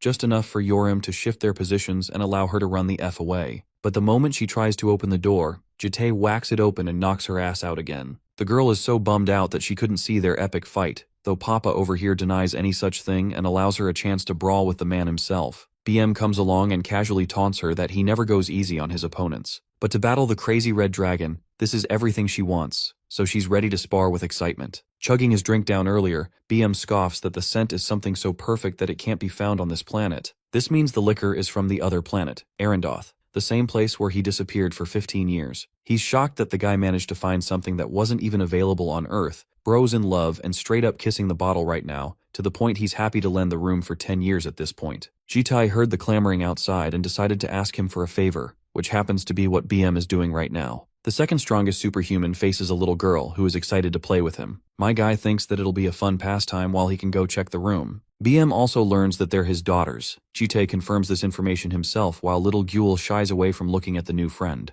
Back to Yoram. She's out here unable to contain her excitement, showering him with praise. How pictures of the guy are circulating all around the world. This makes him wonder if she thinks of him as a cool person, but she shoots his ass down by saying he's a loser gamer nerd. What she's really curious about is if the guy is stronger than Javier, a name that he hasn't heard in a while. BM recalls that the guy went blind, making him wonder what happened. The little girl acts like she doesn't know a thing, though BM can confidently assert that there are at least 5 superhumans stronger than him, and BM happens to be even stronger than all 5 of them. Bro is aura farming right now, and this dragon girl is falling for it too. She views him as an amazing figure. The mad scientist takes her to a room specifically used for combat assessment, since he doesn't want more of his stuff destroyed. Before he can even say start, Yoram crops up a heavy fist and flanks him, only to get her attack blocked. Her fist is heavy. BM looks down at her for attacking with such impatience, but it's a fight that she's been dying to have, especially since she hasn't fought anyone except weak people this whole time. BM commends her passion and hastens to fight her with his cursed arm.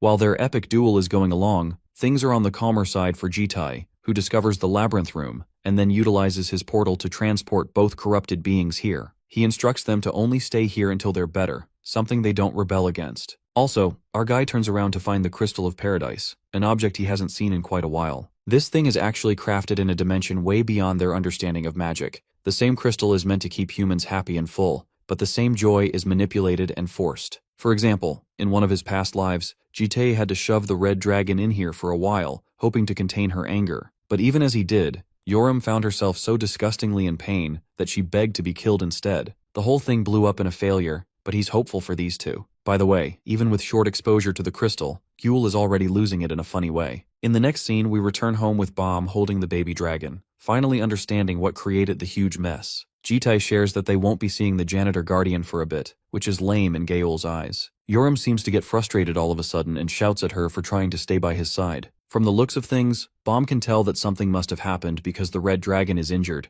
Jitai, on the other hand, reflects that this girl got humbled and curb-stormed in the fight. Back in the red dragon's room, Yoram is sulking over her defeat. She lost so miserably that it physically agitates her, making her realize that there are so many forces out there more powerful than even him. Jewel comes along and suddenly startles her, causing her to fall and hit her head. Yoram shouts at the brat for not seeing the big sign outside the door, insisting to knock. By the way, this kid is here to make her uphold her side of the deal. You see, all those sled and noodle talks have to be backed up now too. Yoram realizes that she's talking about the whole trip, but she thinks it's cheating because Gyul didn't move out of the way. She plops down back on her bed, refusing to persuade Jitai, especially when their deal never made it through. To make it worse, Yoram orders the little one to get out since she's already in a bad mood. So then Gyul uses her ultra-secret super-duper powered move called, "I'm gonna cry if you don't help me, bitch." Yoram feels guilty and well, in the next scene we find her arranging a meeting with Papa. Gael leads the charge and hesitantly asks if he's got time to kill tomorrow. At BM's good old lab, the Chimera is sweeping the place down like a seasoned maid. This alcoholic dumbass is already regretting drinking half of the whole thing,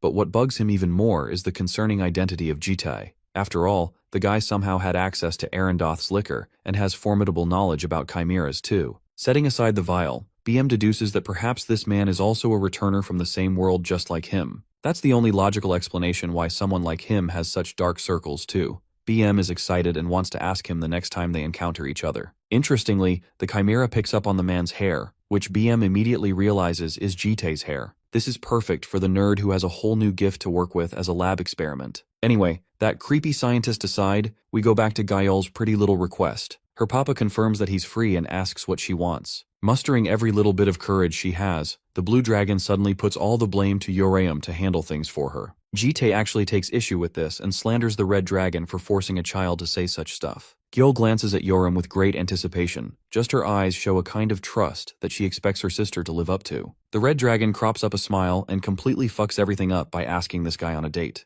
The funniest part? Bro even accepts the offer, leaving Gael's expectations completely floored. The poor girl is destroyed while this guy is actually interested in taking her for a rematch against BM if she wants. Yoram declines the offer and tells him to have the date with the blue dragon since she wants it the most. Aside from that, she wants to talk to him about a personal matter upon his return, something that is truly serious. Silence ensues when Yoram leaves. Jitai asks Gyul what she wants to do. The little blue dragon blushes and requests to go sledding. The scene cuts to the Himalayan mountainous regions, where these two are actually having serious fun on a sledding descent. Our big guy is unfazed like usual, even bouncing off the edge of the mountain without a care in the world. This kind of height thrills the little one, before they land with a heavy crash. Gyul finds the activity pretty fun, even if her legs have gone numb from the fear. Jitai pulls her up and puts the little one on his back, asking if this is more suitable. Gyul ends up covering Bro's eyes, concealing his vision. Instead of letting go, the cute marshmallow proceeds to cover his nose too, before inevitably covering his mouth as well. It's so cute to see this moment, and by night, both father and daughter are done with a heavy meal. The hilarious part is how this little dragon alone managed to eat 20 damn packs of ramen by herself just now. Gyul watches his socks from the side. Jitai questions what she's trying to do, and like an excited baby, she tries to pull them off. Being a responsible parent, Jitai urges her not to play with his socks since they're dirty. Instead, she wants to play with his hair, but unfortunately Gyul shares that she ended up losing it. She even makes a cute face to apologize. Making sure his daughter stays happy, Bro plucks another strand and gives it to her, reminding her that this is the last time. He also doesn't want her to use others to talk about playtime, insisting that Gyul ask directly, because he'll always make some time to play with her. The baby dragon is really happy hearing that, and soon after cozily sleeps with her teddy. Watching her sleep so comfy like that, Jite recalls that today is actually the same day the blue dragon receives her first revelation. Because you see, during the lifespan of a dragon, they find fitting values in fitting environments. For example, the green dragon focuses on art and craftsmanship. The gold clan acts as deities, while the red clan are battle-hungry warriors on the battlefield. Finally, the blue dragon is the freest of all of them, having no set purpose beforehand. Instead, the moment when the child reaches 80 days of age, they receive a revelation from the previous lord. It's kind of like the Avatar state. The wills of the predecessors are interconnected to give different tasks to new blue dragons. These tasks become the very lifeline of a blue dragon, their own destiny. Currently, Gyal is sinking into the abyss with one of the predecessors, a supreme blue dragon that addresses her as his child. The blue dragon hears an unfamiliar voice, one that calls out to her, a voice that soothes her even though it comes from a godlike dragon. This is supposed to be her grandfather. The creature welcomes her, congratulating her for leading a healthy and happy life. Gyal agrees, and confirms that there's someone wishing happiness upon her, just like she is for that man. Because of that, her predecessor explains that she has to carry out a grave task, because the future is dark. It's possible that she will lose some of her allies, but during that time, it's necessary for the girl to protect what's important to her. Also, that giant thing just now transformed into a human to make the artist's life easier. Gyal feels doubt in her strength, but her grandpa points to her heart, which matters most since it will gauge who she needs to protect, and how. With her determination, she will succeed in protecting them. In short, Gyal's only revelation is for her to protect the ones who she holds dear in her life. The tiny daughter is tasked with one simple mission,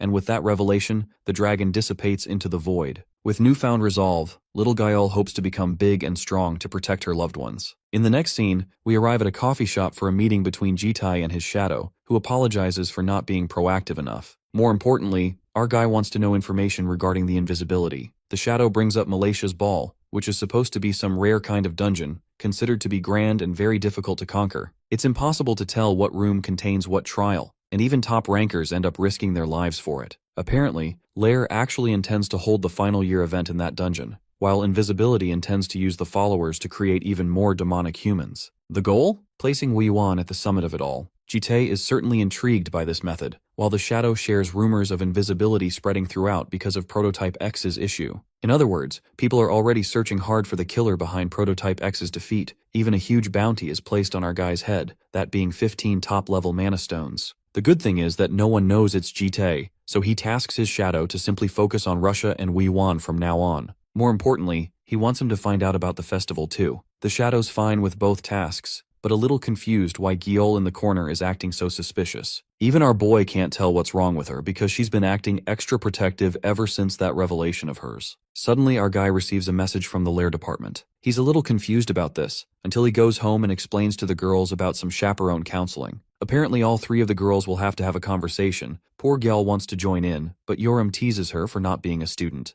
The redhead is being extra pushy lately and grabs Jite for a private, lovey-dovey conversation. It immediately kills the mood for the rest of the sisters then and there. Since first up is Yoram, Jite asks about the thing she wanted to talk about days back, inquiring if she's worried. When he sits down, the red dragon confesses how weak she truly is. Not gonna lie, even bro is disappointed hearing that, even reassuring her that BM is just that strong for her level. However, Yoram doesn't have that concern. She just hates the fact that even after winning against the students, she did it thanks to her dragonic strength. In other words, she had to use some of her dragon heart, almost going as far as to unveil her new form too. The victory felt pathetic even for her level. Comforting her, Jite remarks that she's already too strong, since the blood flowing within her isn't normal. In other words, he calls her lucky for having the ability to dominate just because of the way she was born. And if she forces evolution, then she'll fight her own nature and pay huge costs for it. Yoram doesn't want to care about the future, all she cares about is being strong in the present. Jotting his notes down, he offers to give her a chance during school break. The redhead is confused until he explicitly reveals that Jite will be personally teaching her ways to become stronger. This seems like the offer of her lifetime, but instead of feeling grateful, the cocky brat thinks that she's going to be doing him a favor by becoming his student. Up next is the Golden Dragon, the popular idol girl who straight up says she likes school and friends. Since she doesn't have needs, Jite asks her to send Bomb in instead. However, Gyal asks for something last minute, requesting to go to some kind of dispatch. Apparently, the academy sends students to military bases and she's interested in going. When asked why, the Golden Dragon shares that she's intrigued with volunteering work and meeting new people. She also heard that she could do performances for the soldiers, something really in tune with her nature, even though she thinks he would never allow that. Papa over here considers it, and explains that they'll talk more later on the subject. In his thoughts, he thinks her desires are aligned with the golden dragon's nature. Finally, there's Bomb. He asks if she's doing alright, to which the green dragon simply shares how her life has been simply about taking care of herself and her sisters. When asked about her needing something, Bomb assures him that she doesn't like creative stuff, merely because of her association with her clan. Also, she's the first person to ask if Jitai needs something instead. In fact, the girl is out here making the wildest moves, snatching his clipboard and teasing him for being in need of some love perhaps. Jitai concludes the conversation, but Bomb over here doesn't want to stop. The girl is so bold that she straight up sits on this guy's lap, while he's having to remind her that people generally don't talk like that. He even tries to weasel his way out by saying his knees hurt so she should come down, while she teases him by scribbling down notes on the clipboard, calling him an old man. Jitai orders her to stop, but this girl is seriously bold as hell and wants to be this close instead of remaining at distance. In fact, she literally straight up grabs his hand and confesses her desire to be closer to him. Bomb brings her face near his, suggesting that he can move away at any time. The weight of the office chair collapses on one side, causing both of these lovebirds to fall down. Bomb rests on top of him, while the green dragon continues to question if she's too much for him. Jitai is out here straight up dazed like his soul has been reaped, while her heart is pumping on top of him. Right when she's about to say something important, she recipes another vision, this time concerning the horrific bastard who stole our guy's happiness the first time. By the way, Gyeol accidentally stumbles into the room and questions what the adults are doing. Jitai tries to explain that Bomb is attacking him, but she shuts his mouth, emphasizing that she was just playing a simple prank. Bomb apologizes to the little one for startling her, but Gyeol actually wants to join in on the fun. She wants to do the whole counseling thing too. Jitai reminds her that she doesn't go to school, but from her face it can be said that the little one is jealous as heck. The spring dragon quickly hastens to leave to prepare dinner, but even as she leaves, words hang down in her throat, as she has seen something sinister. The Academy's end-of-the-year event is announced receiving worldwide attention. Traces of corruption and conflict soar sky-high, with authorities including governments, guilds, and proper families donating to the festival's cause. Woo Yuan stands at the podium, announcing that it will be held in the Malaysia's Ball Dungeon. There are interviewers curious to know if the difficulty level will be adequate for students, but Woo Yuan assures them that the current batch is much stronger than the one they received last year. Also, this team will consist of students, but also include proper rankers with established guilds and families. In other words, they've spent quite a bit of time preparing, and he assures them that they've got more reason to be excited about the event than worried. As for Bro's teaching assistant who's watching this broadcast from home, Guak Panwi is terrified to be working under his ass. Hashimoto adds that Woo Yuan is indeed harsh for ruining his arm like that. All of that hate is focused on the man known as X, the one responsible for foiling their plans. Still, Guak Panwi thinks their mistakes will be rectified soon when the plan reaches fruition, because if Woo Yuan is handed a proper seat, they'll all receive proper respect. Both assistants are hoping for good preparations for the event. Panwi is about to spoil something but refuses to do so at the last second. But this seductress urges him to spill the beans, even using her voluptuous thighs as a means to corrupt Bro's mind. The horny takes over him, causing him to blush. Eventually Panwi caves and hopes for her to not spill the beans. The truth is, they're actually planning on recruiting 2 disaster-class demonic humans and 1 calamity class to attend the ball. Excited, Hashimoto asks for names. Hasegawa is the only one that he's able to reveal before Panwi gets a sudden phone call. Now you guys may be wondering who this chick is. Well, it happens to be Jitai's beloved shadow servant, who confirms receiving critical information. Back at home, Gold and Blue are chilling together, while Jitai readies himself in a sexy-ass suit to attend someplace.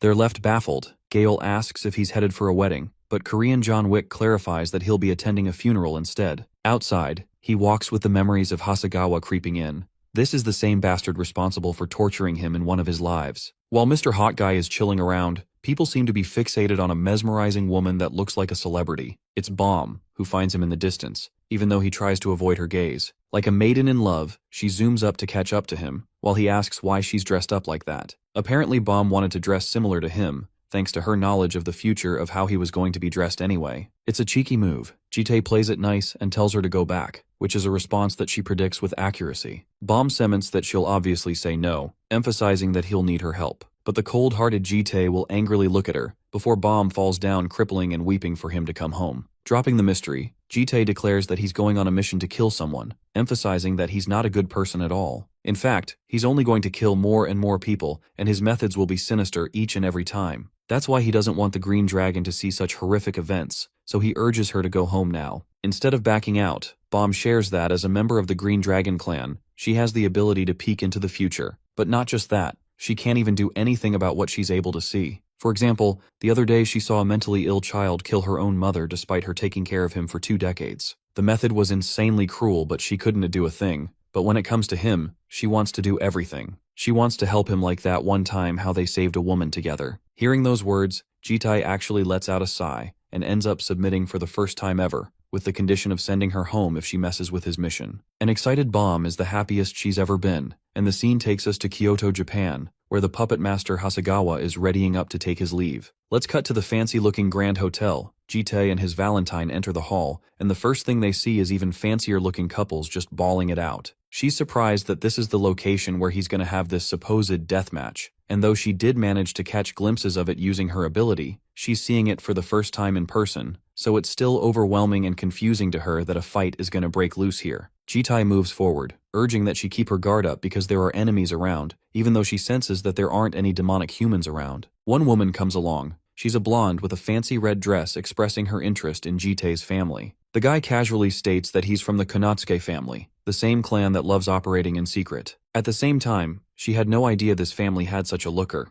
making Bomb a little jealous. She desires to share a dance with him, but he refuses on behalf of not knowing how to dance. The woman is chill with that and even wants to lead the dance for his sake, only for Bomb to barge right in, grabbing her arm, before hugging him and stating that they're already planning on dancing together. Well, that's one way to humiliate the blonde because the girl is left fuming and turns around in frustration. Meanwhile, Bomb really is in a mood to dance and asks him to do so, believing that it's the best way to blend in with the environment to avoid suspicion from the enemy. She's got the perfect excuse for it too, for the sake of the mission and all. In the end, Jitai is mission sexual and agrees to the job, clasping her hand. The people around them are quick to ask about the couple. All of them are swooned by the two celebrity-like figures stealing the spotlight. The girls want the dude and the guys want the gal. Jitai swirls her around while Bomb praises his dance move improvement. Jitai urges her to pay attention to their mission, so she clarifies that there still seem to be no signs of any demonic humans. The people here seem to be sane, so she asks further about the kind of person he's looking for. Jitai shares that the man plays music and pretends to be an artist, and speaks of the devil. The man himself arrives to meet the second son of the Konotsuki family. Hasegawa reaches out as an organizer helping around, apologizing for interrupting their fine dance. He also learns about the gorgeous Bomb, who introduces herself as Haru, or his secretary. The spring dragon praises the old man for his fine music, while Hasegawa acts humble in front of her. Closering on Jitai, she insists on becoming a pair of butterflies to steal the limelight of the party. Hasegawa laughs, insisting on greeting her as the mistress next time with the way things are going. Our boy is starting to think that she's overdoing her part,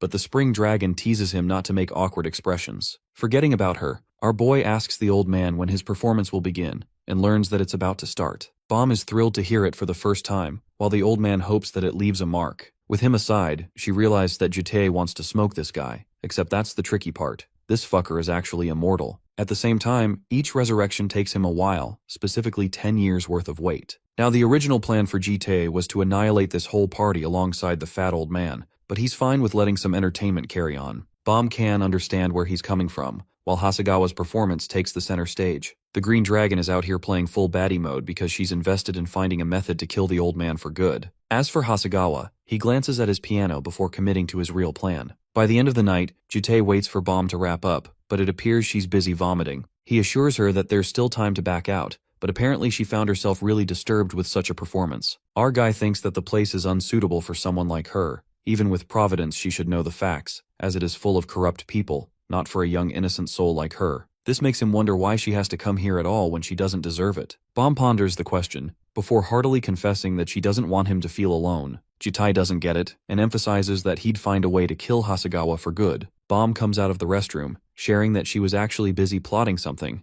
and with a confident smirk, assures Jitai that Hasegawa will play his final performance tomorrow. Speaking of that day, the old man is ready to play once more, a composition he created that earns the audience's applause. From the moment he plays, his music causes these humans to divulge in emotion, while Jitai and Bomb remain unaffected. To initiate their plan, the Grim Reaper tells her to brace herself, because what she's about to witness is going to be her most terrifying memory yet. He drops the wine glass, shattering it and earning the attention of all the mind-controlled puppets just staring them down. Both of them are targeted by Hasegawa, who is furious that someone had the gall to interrupt his beautiful performance. While everything goes nuts, our boy and the girl just stay chill. Looking at the people around her, Bomb realizes that none of them is actually alive. We go back a few moments earlier when Jitai asks her if the people at the gala are actually corpses. The girl confirms it, saying that they are all just puppets being used by Hasegawa. When our boy asks her how she is so sure, she reveals that she can tell because she is a dragon. By touching someone, she can sense if they are alive or not.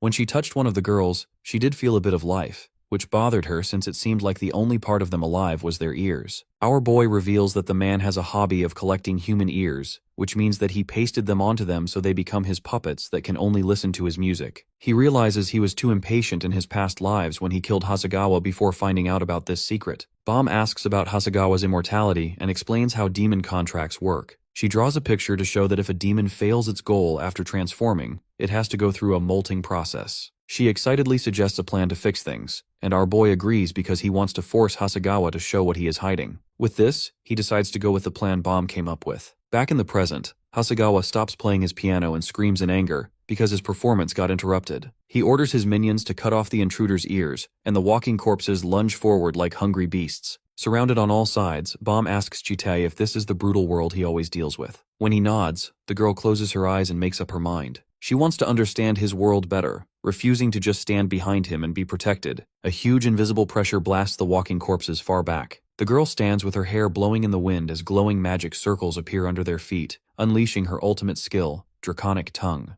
This crazy power shakes the whole building and locks the walking corpses down tightly with magical chains. Even Hasegawa cannot escape the chains and is frozen in place. The girl tells Jitei that she will hold back the puppets so he can focus on the puppet master. Our boy nods and dashes toward his main target like a dark streak of death. Hasegawa struggles for nothing against the glowing magic circles, hissing and roaring that this magic cannot stop him. But the violent demon energy starts to burn the girl out, and her dragon scales begin to fade. Seeing her wobble, Jitei realizes she is still too young to handle a demon like Hasegawa all by herself. The walking corpses take the chance to rush forward, but our boy swings his sword and creates dark streaks of light that slice through the air, knocking his enemies away. He stares coldly at Hasegawa, who is still screaming about his ruined performance. The puppet master threatens to cut off their ears to make them permanent members of his audience, and he switches to his molting state, draining energy from his puppets to make himself stronger. The dragon magic shatters, and Bomb falls to the floor, completely wiped out by the demonic energy. She pants and apologizes for not keeping the magic up longer, but Jitei gently tells her that she did more than enough. As she looks up at him, Bro starts aura farming and tells her to leave it all to him. Meanwhile, Hasegawa lunges forward crazily, screaming that their presence is just annoying noise, insulting his art. The girl warns the hero as the demon closes in, but it seems like it's a bit too late. Even the puppet guy thinks he's won until he hears our boy talking about some ancient tradition where they cut off the ears of the nobles. He asks the man if this is where he got his inspiration and comments that his music sucks. The puppet guy isn't going to let him talk trash about his music, but before he can say anything, his head gets chopped right off his neck. The power of the slash is so strong that the skyscraper shakes, and Hasegawa's headless body is left standing there. His head rolls across the floor in a pool of black blood. Our boy stands there emotionless and announces that playtime is over. As Jitei stops the head with his foot, the girl looks at him and realizes just how strong he is. As she calls out to him, he assures her that the puppet master won't die from this. Just then, Hasegawa starts laughing and admits that our boy must know him pretty well. He has a power that surpasses most superhuman rankers, and he knows about him, which can only mean that he is X. The demonic guy starts asking him about his goals, commenting that he must want to achieve world peace or something, but our boy shuts him up, saying that he is talking too much for a corpse. Since his audience is dead, he can no longer perform for them, and will lose the immortality that was granted to him by Amarbarka. This makes Hasegawa a bit surprised since our boy even knows the name of his master. Still, he believes that he hasn't lost yet because he can still perform without an audience. Moreover, if his audience leaves because his performance isn't good enough, he can always improve and make more audience members. With this, the guy launches a series of strings from his decapitated body and launches them towards Bomb. The girl is too shocked to react and gets caught up before she can do anything. Hasegawa admits that Jitei might be strong, but his girl is too weak. No matter how strong someone might be, as long as their human nature is intact, they can still control themselves. Bro thinks he has outsmarted our boy and starts telling him that his love is the reason for his downfall. If he touches him, he will kill the girl, and if he doesn't do anything, the girl will kill him. His only choice is to kill himself or kill the girl. Unfortunately for this UNC, he has no idea who he is going up against. As Bomb charges at Jitei with that sharp piece of glass, he continues being nonchalant and comments that the puppet master has a horrible hobby. Then suddenly he turns his head towards him and mentions that he is glad he hasn't changed. The old man gets a jump scare, and before he can figure out what he means, Bro gets teleported to the spirit realm. He wonders if this is all an illusion, but Bomb appears behind him and reveals that he is actually in her mind's realm. Instead of being controlled by him, she is actually controlling him through those strings. The old man realizes that the girl is not human and tries attacking her, but it's a bit too late for that. Bomb reveals that her source of power comes from the green dragons, and even though she is weak, she will never lose to someone like him. Hasegawa remembers hearing about the green dragons, but he always thought they were a myth. With him completely tied up, the girl finally tells him that he was also wrong about her being Jitei's lover, at least for now. The guy starts screaming as he is once again teleported to a different location. This time, he is sitting on a piano in a cathedral. Jitei tells him that the hotel collapsed, so he took him somewhere else to finish his performance. This is the same place where he puppeteered humans to brutally slaughter each other. Among them was our boy, who was made to kill the very woman he loved. Jitei stands there in silence as all those memories rush back to him. He then announces that this will be the final stage for this demon. Hearing this, Hasegawa laughs and reminds him that he has literally sold his soul to the devil in order to make music. As long as his audience remembers his performances, he will not die. Bro gets a bit too excited and reveals that since they are alive after hearing his performance, he can't be killed. Our boy suddenly picks up his head and admits that he might be right. However, this doesn't mean that he can't be killed using a different method. The next moment, he starts slashing off his arms and comments that if he can't perform for the devil, his contract will be rendered useless. After cutting off his arms, Bro looks him dead in the eyes and orders him to perform for him. Hasegawa starts to panic, but he still thinks he can regenerate. However, it turns out that Bomb's mana is preventing his body from healing. With no other option left, Jung starts smashing his head to the piano in order to perform, but the devil isn't going to listen to this trash piece of music. As a result, his contract gets terminated, and he burns away. Jitei catches one of his burning remains and throws it back. Noticing his reaction, the girl asks him what happened in this place. Instead of answering, he pinches her cheeks and tells her not to do something so dangerous again. Bomb complains that if she hadn't done that, the guy might still be alive. Our boy knows that she is right, so he pats her on the head and says that it's time to go back home. Back at home, we see her creating a Mr. Observation report in her diary. In her report, she writes about different things she has observed about Jitei so far. This mostly includes things about his personality and his behavior. She also writes that he loved the bold dress she wore. While Bomb is busy writing fan fiction about our boy, he enters the room and asks her what she is doing. The girl immediately reaches for her diary and hides it, which makes him even more suspicious. When he questions what she was writing, she simply tells him that she was filling in stars whenever she felt closer to him. Still a bit suspicious, he decides to buy it and leaves. Bomb takes a sigh of relief and wonders what happened to him since he never really cared about what she was doing. This makes her think if he is changing because of them. While she is deep in thought, Gyul enters the room like a ninja and starts reading her diary. The girl freaks out for a second until she realizes it's just her little sister. After making fun of her drawing, Gyul shows her the ID she stole from her papa. Grabbing the ID from her hands, Bomb tells her that she shouldn't be stealing and suggests returning it. However, when she takes a look, she notices something on the card. The scene then changes to the headquarters of the Global Superhuman Association. Someone watches the news reporting an incident at a hotel in Kyoto. According to the initial investigation, the likely suspect is a superhuman. Jefferson Antonio, the association assistant, gets frustrated listening to the news and asks Minamoto, who is the 13th ranked superhuman, for an explanation. Instead of giving him an answer, she looks away and simply stands there in silence. The guy continues screaming that they don't know anything about the incident or the culprits behind it. Hearing all this, the girl sighs, saying that he is being too loud. This pushes Bro to the edge, and he shouts at her to find out the people responsible for this since his boss wants answers. The girl tells him that she will look into it and begins to leave when he calls her back and shows her a report submitted by an anonymous person. It's about that Lairs end-of-the-year event in Malaysia's ball.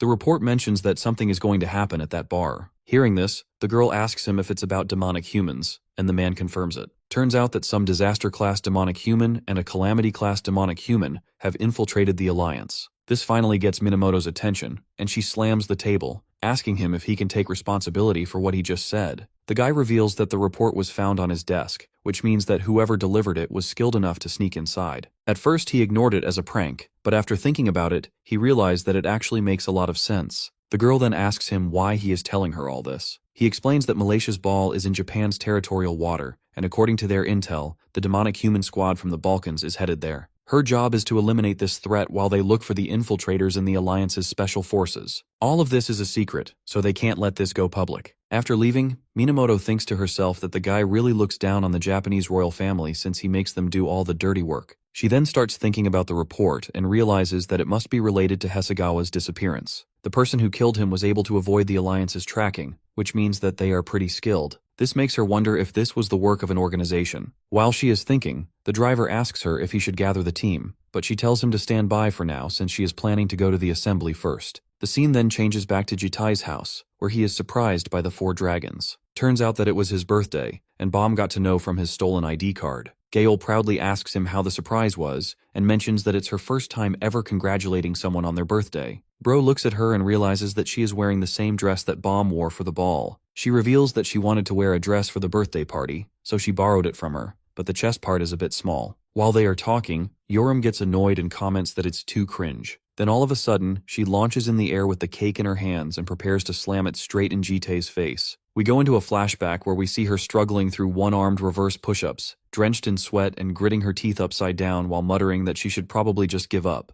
To her, it feels totally ridiculous for someone from the noble Fire Dragon clan to be learning how to fight from a human. She figures if anyone ever finds out, even a stray dog passing by would roll on the floor laughing. But then again, looking at our boy, she's not even sure he's actually human. She knows she has 0 chance of beating him, even in a fight to the death. It's frustrating, but she at least wants to get back at him once, just to feel a little satisfied. Because of that, the Fire Dragon decides to ambush him with a birthday cake. Right now, Jitai's holding little Gyul, completely off guard. Yoram smirks to herself, thinking that since his hands are full with a kid, there's no way he can defend himself. She yells out a happy birthday and lunges forward like an arrow. Our boy just stands there calmly, watching the girl fly toward him with the cake. But little Gyul senses something's wrong. Suddenly, memories of her grandfather flash through her mind. He told her to keep what matters most to her safe, no matter what. With this, she quickly forms a shield around the hero to protect him and blocks the attack. The cake soars through the air and lands smack in the middle of a bewildered Gale's face. The room goes dead silent, and Yoram scratches her head, feeling a little bad about her over-the-top prank. Putting that mess aside, the birthday party officially starts off with a table full of amazing food. After wiping her face clean,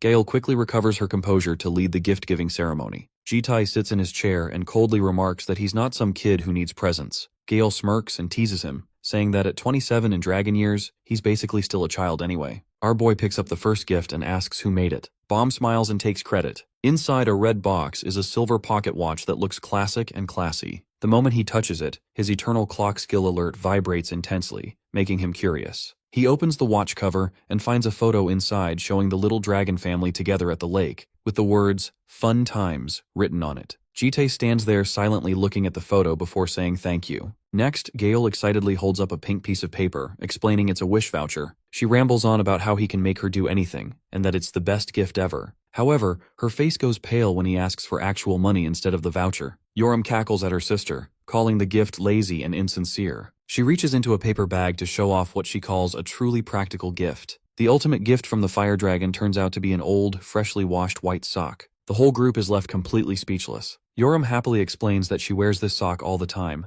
but washed it her own way before gifting it. Initially, our boy feels a bit confused, but the sisters react like it's a big deal. He suddenly remembers that little Jewel also sneaks looks at his socks sometimes, and directly if socks hold some spiritual meaning for them. Gayul tries to explain, but her sister quickly covers her mouth, telling him it's nothing and not to guess. Dropping the sock issue, she tells little Gyul to hurry up and show her gift. The shy little girl walks up to our boy and softly asks him to close his eyes. Jitai obeys, wondering what the kid's planning. When she tells him to open them, he sees a necklace with a tiny glass vial hanging in front of his chest. Bomb explains that she and the little girl made it together very carefully. Inside the vial is one of Gyul's dragon scales, and the chain is braided from her own hair. Hearing about the hair chain, Jitai pauses and asks if exchanging hair has some deeper meaning. Bomb waves her hand, saying there's no hidden meaning. It just shows how much the girl likes him, so he must never lose it. Jitai nods with a smile and promises to keep the gift very carefully. Gyul stands nearby in complete shock, unable to believe this cold uncle is actually smiling. After that, our boy tells everyone to go to bed early. The scene then shifts to the freezing Marie Birdland in Antarctica. This is the only part of Antarctica not claimed by any country,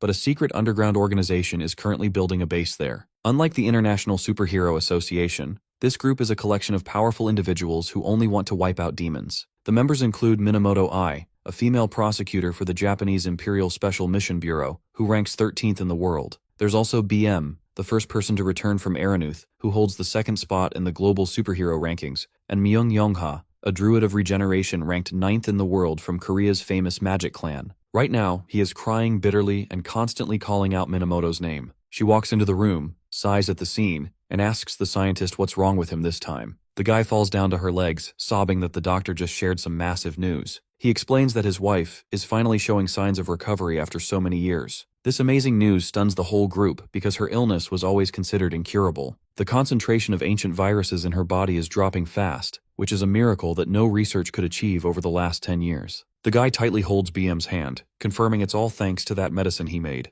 BM modestly downplays it, saying the herb itself just acted as a powerful antibiotic to destroy the virus. He curiously asks where he found such a magical medicine, noting it was never even seen in Arendoth. The guy reveals he received it from a stranger he met along the way, stating he was no ordinary person, but someone incredibly powerful. Hearing this, the BM begins to wonder if this is the guy he was looking for. Just then, Minamoto interrupts and pulls him into a corner for a private chat. The man stands behind them, muttering that the two will fall in love and find happiness. She coldly finishes congratulating him on his wife's recovery and walks away. BM follows her in confusion, jokingly asking if she suddenly developed feelings for him. She shuts down that thought instantly, saying he's not her type. Her face quickly turns serious when she reveals that it's about Hasegawa and a Calamity-class demonic human. The two head out into the hallway to keep talking. BM points out that Hasegawa's disappearance and a strange report sent to the Hero Association headquarters are both the work of the same person. That report mentioned a disaster-grade monster would appear, and Hasegawa is definitely one of them. The girl sighs and admits that, looking at the situation, that seems to be true, though she isn't entirely certain. For now, the association plans to go ahead with the year-end event. They've asked her to quietly deal with the monsters gathering around the area while they search for any hidden monsters inside the association itself. Hearing this, BM laughs out loud, calling them idiots and saying it'll be a miracle if they actually find anything. He notes that she and her allies are the only ones doing the real heavy lifting, but asks if she really needs to keep this a secret from the tree. The girl replies that it's a matter of life or death. She feels it would be too cruel to force someone who just escaped 10 years of torture and hell to return to that nightmare again. Hearing this, BM asks her since when she's been this gentle, joking that he's so moved he could cry. That ticks Minamoto off, and she threatens to off him if he doesn't knock it off with the jokes. He gets back to the point and asks what she actually wants from him. She asks for his help tracking down Hasegawa and finding out where that recent report came from. BM pouts and reminds her he's not some detective whiz. But then an image of Jite pops into his head as he mulls it over. He heads up to his room, and Minamoto asks if he's thought of something. BM grins and says he's got someone suspicious in mind. Meanwhile, the scene cuts back to Jite's place, where the gang's still celebrating his birthday. After a long grind, they finally polish off all the food on the table. Gail yawns and rubs her belly, saying she's totally stuffed and sleepy before heading off to her room. Our boy checks his watch and sees it's already 1:45 a.m. He notices little Gyul starting to doze off, so he gently touches her cheek and tells her it's time for bed. In her room, Bomb's writing in her diary, noting that it's December 12th and Jite's birthday. Suddenly the door opens and he walks in with the little girl. He asks if she's still awake, and Bomb quickly slams her diary shut, blushing. She shouts at him for barging in without knocking, but he explains he's just there to put Gyul to bed since they share the room. As our boy turns to leave, the little girl reaches out and grabs his shirt, asking him to sleep with her. He tells her he needs to sleep in his own room, but she pouts, looking disappointed. Bomb steps in and asks Jitai to stay until the kid falls asleep, reminding him that Gyul even gave him a birthday present. Hearing this, he gives in, and the three of them lie together on Bomb's bed. Our boy feels awkward because the bed feels way too small, but Bomb tells him it's only cause he's too big. He notices Gyul's eyes are still wide open, and Bomb explains the kid's probably just excited to sleep next to him. She tells him to stroke Gyul's head to help her doze off. Jitai hesitates but then plops his hand heavily onto the little girl's stomach, making her jump. Bomb tells him to be way more gentle. He tries again, softly stroking the little girl's head. Relaxing from the warmth of his hand, she quickly falls sound asleep with her finger in her mouth. Seeing this, Bomb compliments him on his soft hands and says she's surprised at how fast the kid passed out. He tells her to go to sleep too. Instead, she asks if he'll help her sleep as well. She complains that lately she keeps seeing scary prophecies. The MC brushes it off as just a nightmare, but she reminds him that he's her guardian and she's still just a kid. Finding her pouty attitude hard to resist, he asks what he should do. Bomb takes his hand, places it on her cheek, and tells him to stroke her just like he did with Gyul. Feeling the softness of her hand, Jitai gets flustered and blushes hard. He quickly turns his head away, says he's tired, and bolts out of the room. Outside, he wonders if he's gotten too soft and caught up in daily life. Just then, his system sends a notification via Grand Clock EX, confirming that a target's been exposed to a small fragment of malice. The target is the 30-man Airborne Special Forces. Our boy feels a wave of relief, since he's more used to dealing with this kind of stuff. The scene shifts to a construction site, where a worker is getting slammed hard against a wall. Another worker steps up to complain, asking if members of the Superhuman Association are even allowed to do this. The attacker is a muscle mommy with blonde hair who is a part of the association. Dude tells the worker to get lost because she doesn't even know why she's doing this himself. The roid rage hits her hard and she threatens to kill him. We learn that this aggressive bunch is the 30-man Airborne Special Forces, a muscular combat unit of the Global Superhuman Association known for dungeon raids and counter-terrorism. Jitae used to be a temporary member of this unit during his early and middle life loops. He walks deep into the construction site and spots the two workers running away in terror. They warn him that it's dangerous and tell him to run. Suddenly, a loud stomp echoes and the blonde woman appears. It's Belle Barian, the captain of the task force. She angrily shouts at the old worker for not running away fast enough, threatening him. The old worker trembles in tears, scared for his life. In this life, the task force was sent to find monsters at Lair Academy but got infected by malice. The contamination twists their personalities and speech into a violent state. Realizing they got infected because of the report he made, Jitae tells the old worker to run away and keep quiet while he handles things. The girl notices him and clenches her fist, asking who this scrawny brat thinks he is to stand in her way. She throws a massive punch, but our boy blocks it easily with his small arm. Jitae remembers how Barian used to put a hand on his shoulder back in the day, telling him he was too skinny for the task force and offering him protein powder. Back in the present, he mocks her, saying her body has grown but her fist has gotten weaker. Furious, she yells, but Jitae hits him with some serious pressure and sends her flying against a wall with a simple flick of his hand. Seeing their captain get blown away, the other muscular members realize that the twink is actually strong. Enhanced by a high level of physical strength, they clench their fists and charge at Jitae like madmen, ready to crush him. Our boy stays totally calm as they rush toward him, only letting out a soft exhale. He locks his gaze forward and charges at the attackers, starting with a sharp knee strike straight to some guy's face. Another dude sees this and swings a big axe at him, but he's way too quick and dodges it easily. He follows up immediately with a hard punch right to the guy's face. The last guy still hasn't realized how dangerous Jitae is and keeps charging in. The men yell, convinced that no matter how strong this scrawny dude seems, there's no way he can handle all of them swarming him at once to crush him. Suddenly, our boy pulls out a special combat move called Blade Gulliquar Combat Arts. In an instant, he lands a critical hit to the back of each person's neck. He mutters to himself that he's a bit rusty since it's been a while since he used this skill. Jitae finds the side effects of the technique annoying, and wonders if Yorum will ever be able to pull it off properly. Right then, a huge crate comes flying at him from a distance. He calmly turns around and uses his arm to easily slice the heavy box in two. Barian regains consciousness, whips out a level 3 relic weapon called the Rui Jingu Nunchucks,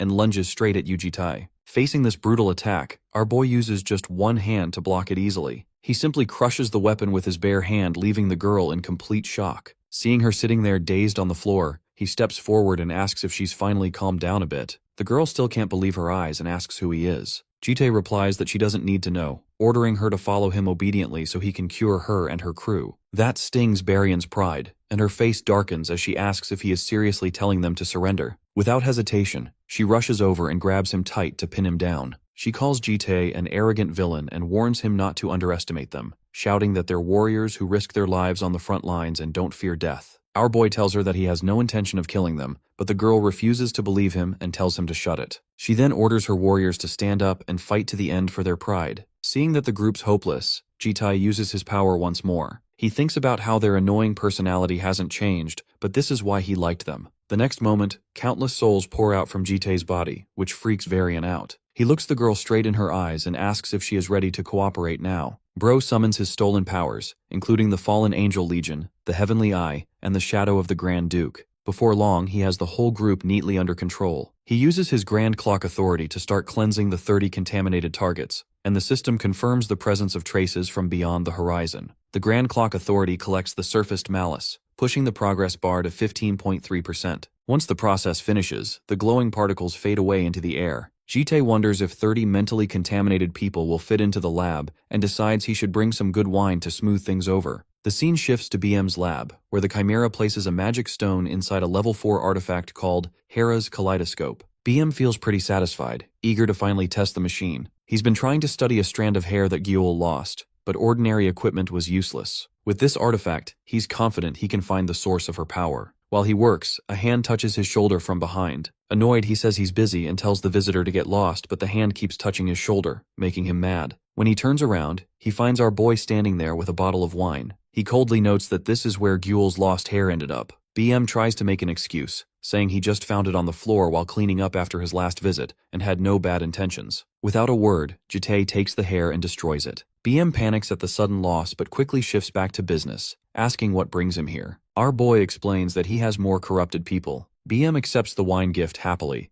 but when he looks back and sees a massive group of giant men sitting in rows on the ground, he's completely helpless. He complains that 30 huge soldiers are way too many for his space and realizes his lab's gonna have to be expanded. He sighs, feeling like GTA's made him a beast of burden yet again. BM notices the badges on their clothes and realizes these people are the Alliance's airborne special forces, recalling that Minamoto mentioned they were sent to hunt hidden monsters. As they sit there, the girl shows signs of waking up and asks where they are. GT doesn't know how to explain the situation easily, so he stammers and lies, saying it's a mental hospital and he's the doctor. She looks over at BM and our boy adds that he's the nurse. The girl recognizes BM's haggard face and expresses surprise that a famous high-ranked hero is working part-time as a nurse. GT cuts to the chase, telling her they have to stay here for 3 months to a year because their thoughts and emotions are contaminated and uncontrollable. He warns Baryon that if they leave now, they'll lose control and hurt innocent people. Forced to accept the treatment, she asks for some space and equipment to train since they can't lose their strength.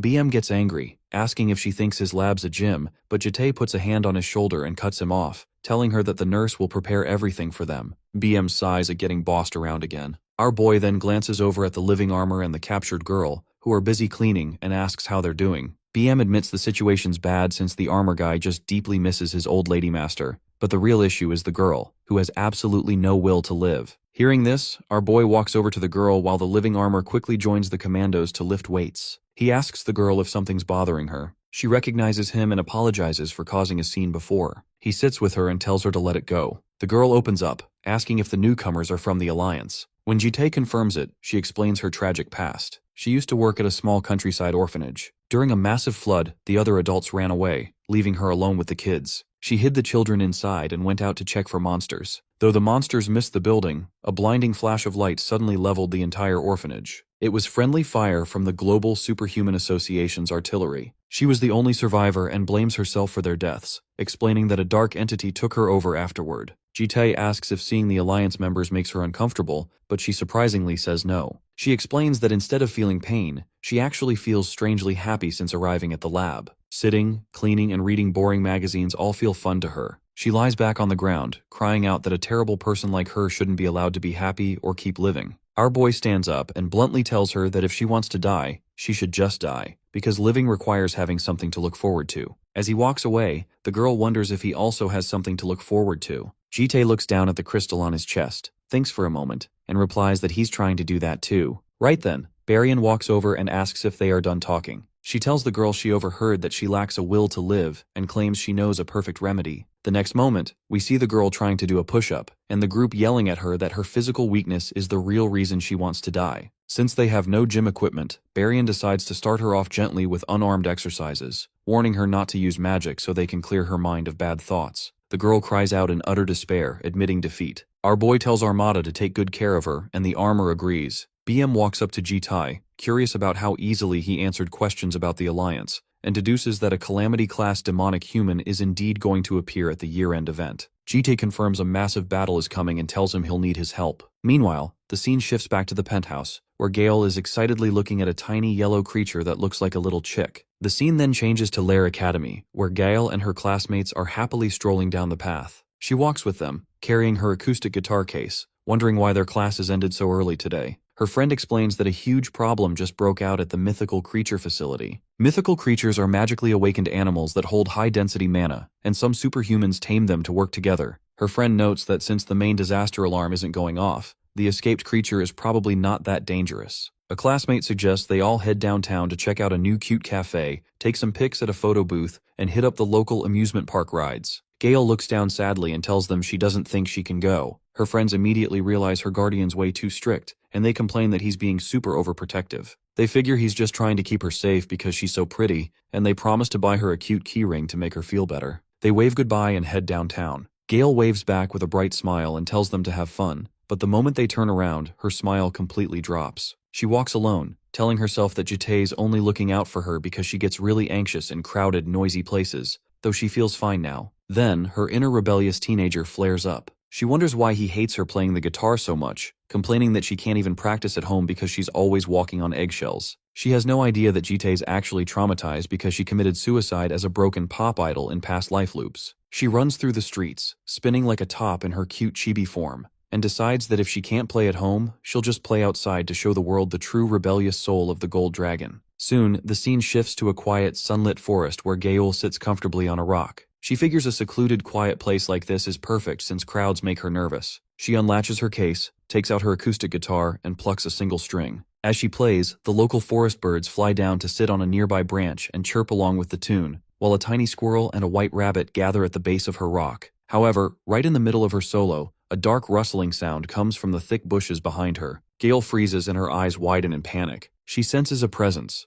realizing it doesn't feel like a normal person or a regular animal. Suddenly, a warning Jite gave her a few weeks ago flashes in her mind, reminding her to run away immediately if strange adults try to hand her business cards outside. She immediately swings her acoustic guitar over her shoulder like a club and screams at the bushes, shouting that she doesn't need a business card from a creep. The leaves part, and a tiny, perfectly round yellow chick steps out. Her eyes instantly turn into giant glittering gold stars as she realizes that it's just a cute chick. It doesn't take long for her to turn into a creep, and she asks if she can touch it. The chick takes one look at her wild face, lets out a terrified peep, and runs away. Gael chases it through the forest, screaming that she won't touch it and only wants to look. The yellow chick is surprisingly fast, jumping off the ground and running vertically up a massive oak tree. It hops onto a high branch safely out of reach and sits there. Gael looks up, completely heartbroken, and wonders if the chick hates her. Later that night, the family sits around the dining table having dinner at the mansion. Suddenly, Gael sets her chopsticks down with a quiet click and says she doesn't really have an appetite, so she's going up to her room first. She walks away with her head drooping. Her sisters look at her in confusion since she ate more than everyone else. Jite notices that something is wrong and decides to go check on her. When he enters her room, he catches her eating snacks. The girl tells him that she suddenly felt hungry and asks if he wants a bite. He declines and his eyes drift to her tablet screen, which displays an article titled, "How to Bond with a Chick." Gael sits up and explains that she met a wild chick in the mountains today and wants to get close to it, but it keeps running away. She sighs,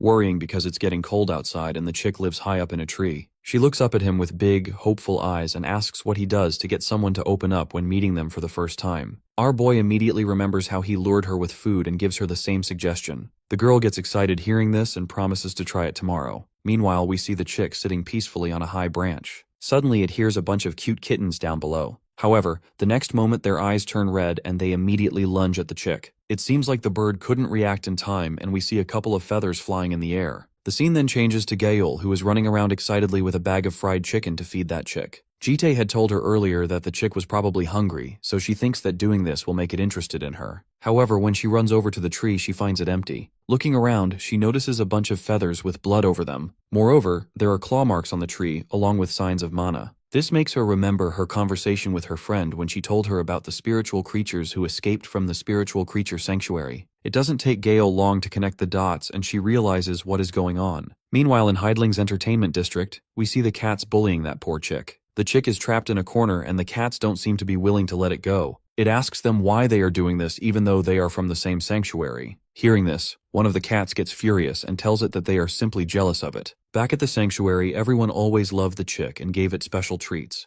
All of them got ignored because of it, so they want revenge now. Just then, one of the cats charges forward and prepares to cut the chick using its sharp claws. However, our girl comes in clutch and puts herself in front of the cats. She takes the hit for the little chick, making sure that it's okay. After grabbing the chick, she turns to the cats and scolds them for doing this to their own friend. The cats seem a bit annoyed since they don't want to deal with a human, so they decide to leave the chick alone for now. After they leave, the girl smiles and tells the chick that she found it by following its scent. She mentions that they should first go and treat its wounds, even though she is injured herself. The chick notices her injuries and says something in chicken language before closing its eyes. The next moment, we see it sitting on top of Gael's head while our boy watches in confusion. She tells him the entire story and says that she only got a few scratches. Jitai scolds her for being so reckless and reveals that the chick is not ordinary. While healing it, Baum mentions hearing about the incident at the sanctuary and assumes this chick must be one of the creatures who escaped. Suddenly, the chick opens its eyes and starts chirping. Gael gets excited seeing and it quickly gets up to bring some water. However, Gule stops her before she can leave and instead uses her own magic on the chick. She uses it to feed the chick and just one sip of that magic water makes it fully energetic. All the girls are excited seeing this and quickly gather around the bird.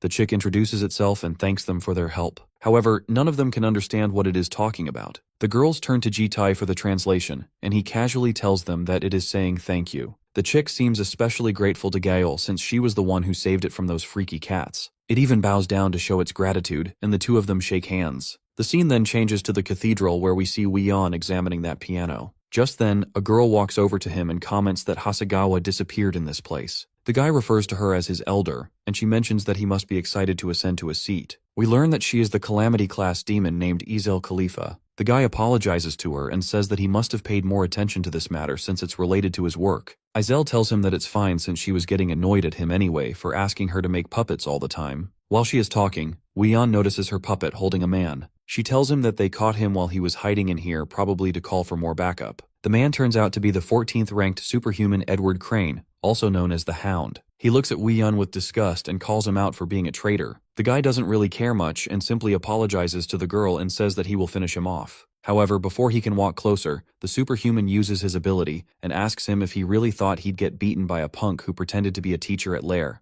Wheon freezes as he realizes just how fast the guy can move, and before he can react, the man has his by his neck. Even the red-haired girl seems a bit surprised. While choking him, the man shouts that he will take him down with him, but suddenly his head gets all twisted and explodes. We hear someone's voice saying that he shouldn't make a mess in a sacred cathedral. Wheon seems excited as he looks at the guy who just walked in and calls him elder. The guy looks back at him with a smile and comments that it's been a long time. We learn that he is a disaster-class demon named Noah. Wheon explains that Noah is seen as a god among the demonic humans chosen to be appointed to the seat by the Abyss. He knows almost nothing about the guy except the fact that he had reached the pinnacle of his power before even being appointed to the seat. Noah refers to him as a child, and comments that he became the 5th sword of invisibility. The guy kneels down in front of him and tries being humble by saying that he doesn't deserve it. The red-haired girl agrees with him, telling him that he is lacking since he almost got defeated by someone that weak. Noah then asks him how that person was able to figure out that they were gathering here today. It didn't seem like he was here on his own, and was probably following the orders of the Alliance. Izel sighs hearing this and comments that they know so much about them. On the other hand, they know nothing about the Alliance. This makes her a bit mad, and she asks the guy what he had been doing in the Alliance all this time. Wheon quickly apologizes to both of them, and the topic shifts to the upcoming event. Noah makes it clear that he doesn't want any trouble. While they leave, the girl tells him that he has gotten too soft since he should have at least cut off Wheon's arm to teach him a lesson. Meanwhile, bro is almost pissing himself from fear and anger towards our boy since he is the one behind all this. Back at the academy, his head teaching assistant seems a bit stressed after learning that their plan was leaked.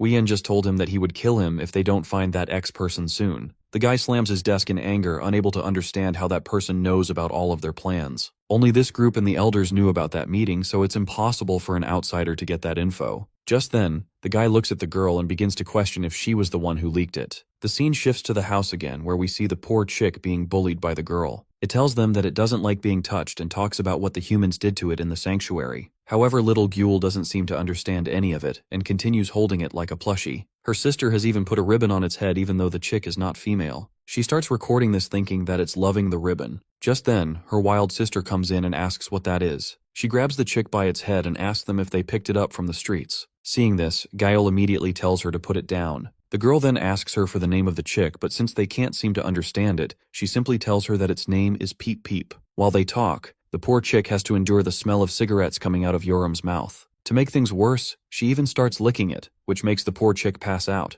After having a taste, she leaves commenting that it doesn't even taste good for a chicken. Meanwhile, her sister is mad at her for bullying her friend and starts hitting her. The two of them start calling each other names, and Yoram eventually starts beating the crap out of her sister. Seeing them both fighting, the little girl quickly picks up the remote and shares a video of them. Just then, Bomb enters the room and tells her that she shouldn't mess around with other people's stuff. She also tells the other sisters to stop fighting. As soon as she picks up Gyul, she gets zapped and sees a vision of the future. This makes her run to our boy who already knows what happened. It seems like he is going out, so she asks if she can join too. Surprisingly, he doesn't refuse this time and instead tells her that he needs her help. Seeing her so shocked, he mentions that she can just stay if she doesn't want to go, but the girl reveals that she was just too happy since this is the first time he has asked for her help. The scene changes to the association's secret base where BM excitedly introduces everyone. On his side is an old woman named Lihua and Minamoto, while on the other side is our boy and Bomb. Jitai simply introduces himself as the demonic human hunter, and the girl says that she is his assistant. Hearing this, she and the old woman start complimenting each other. This makes Minamoto annoyed, and she stands up complaining that it's a bit too much. Even though she asked for their help, she couldn't accept his attitude since he didn't tell her anything about himself. BM tries to calm her down, but it doesn't seem to be working.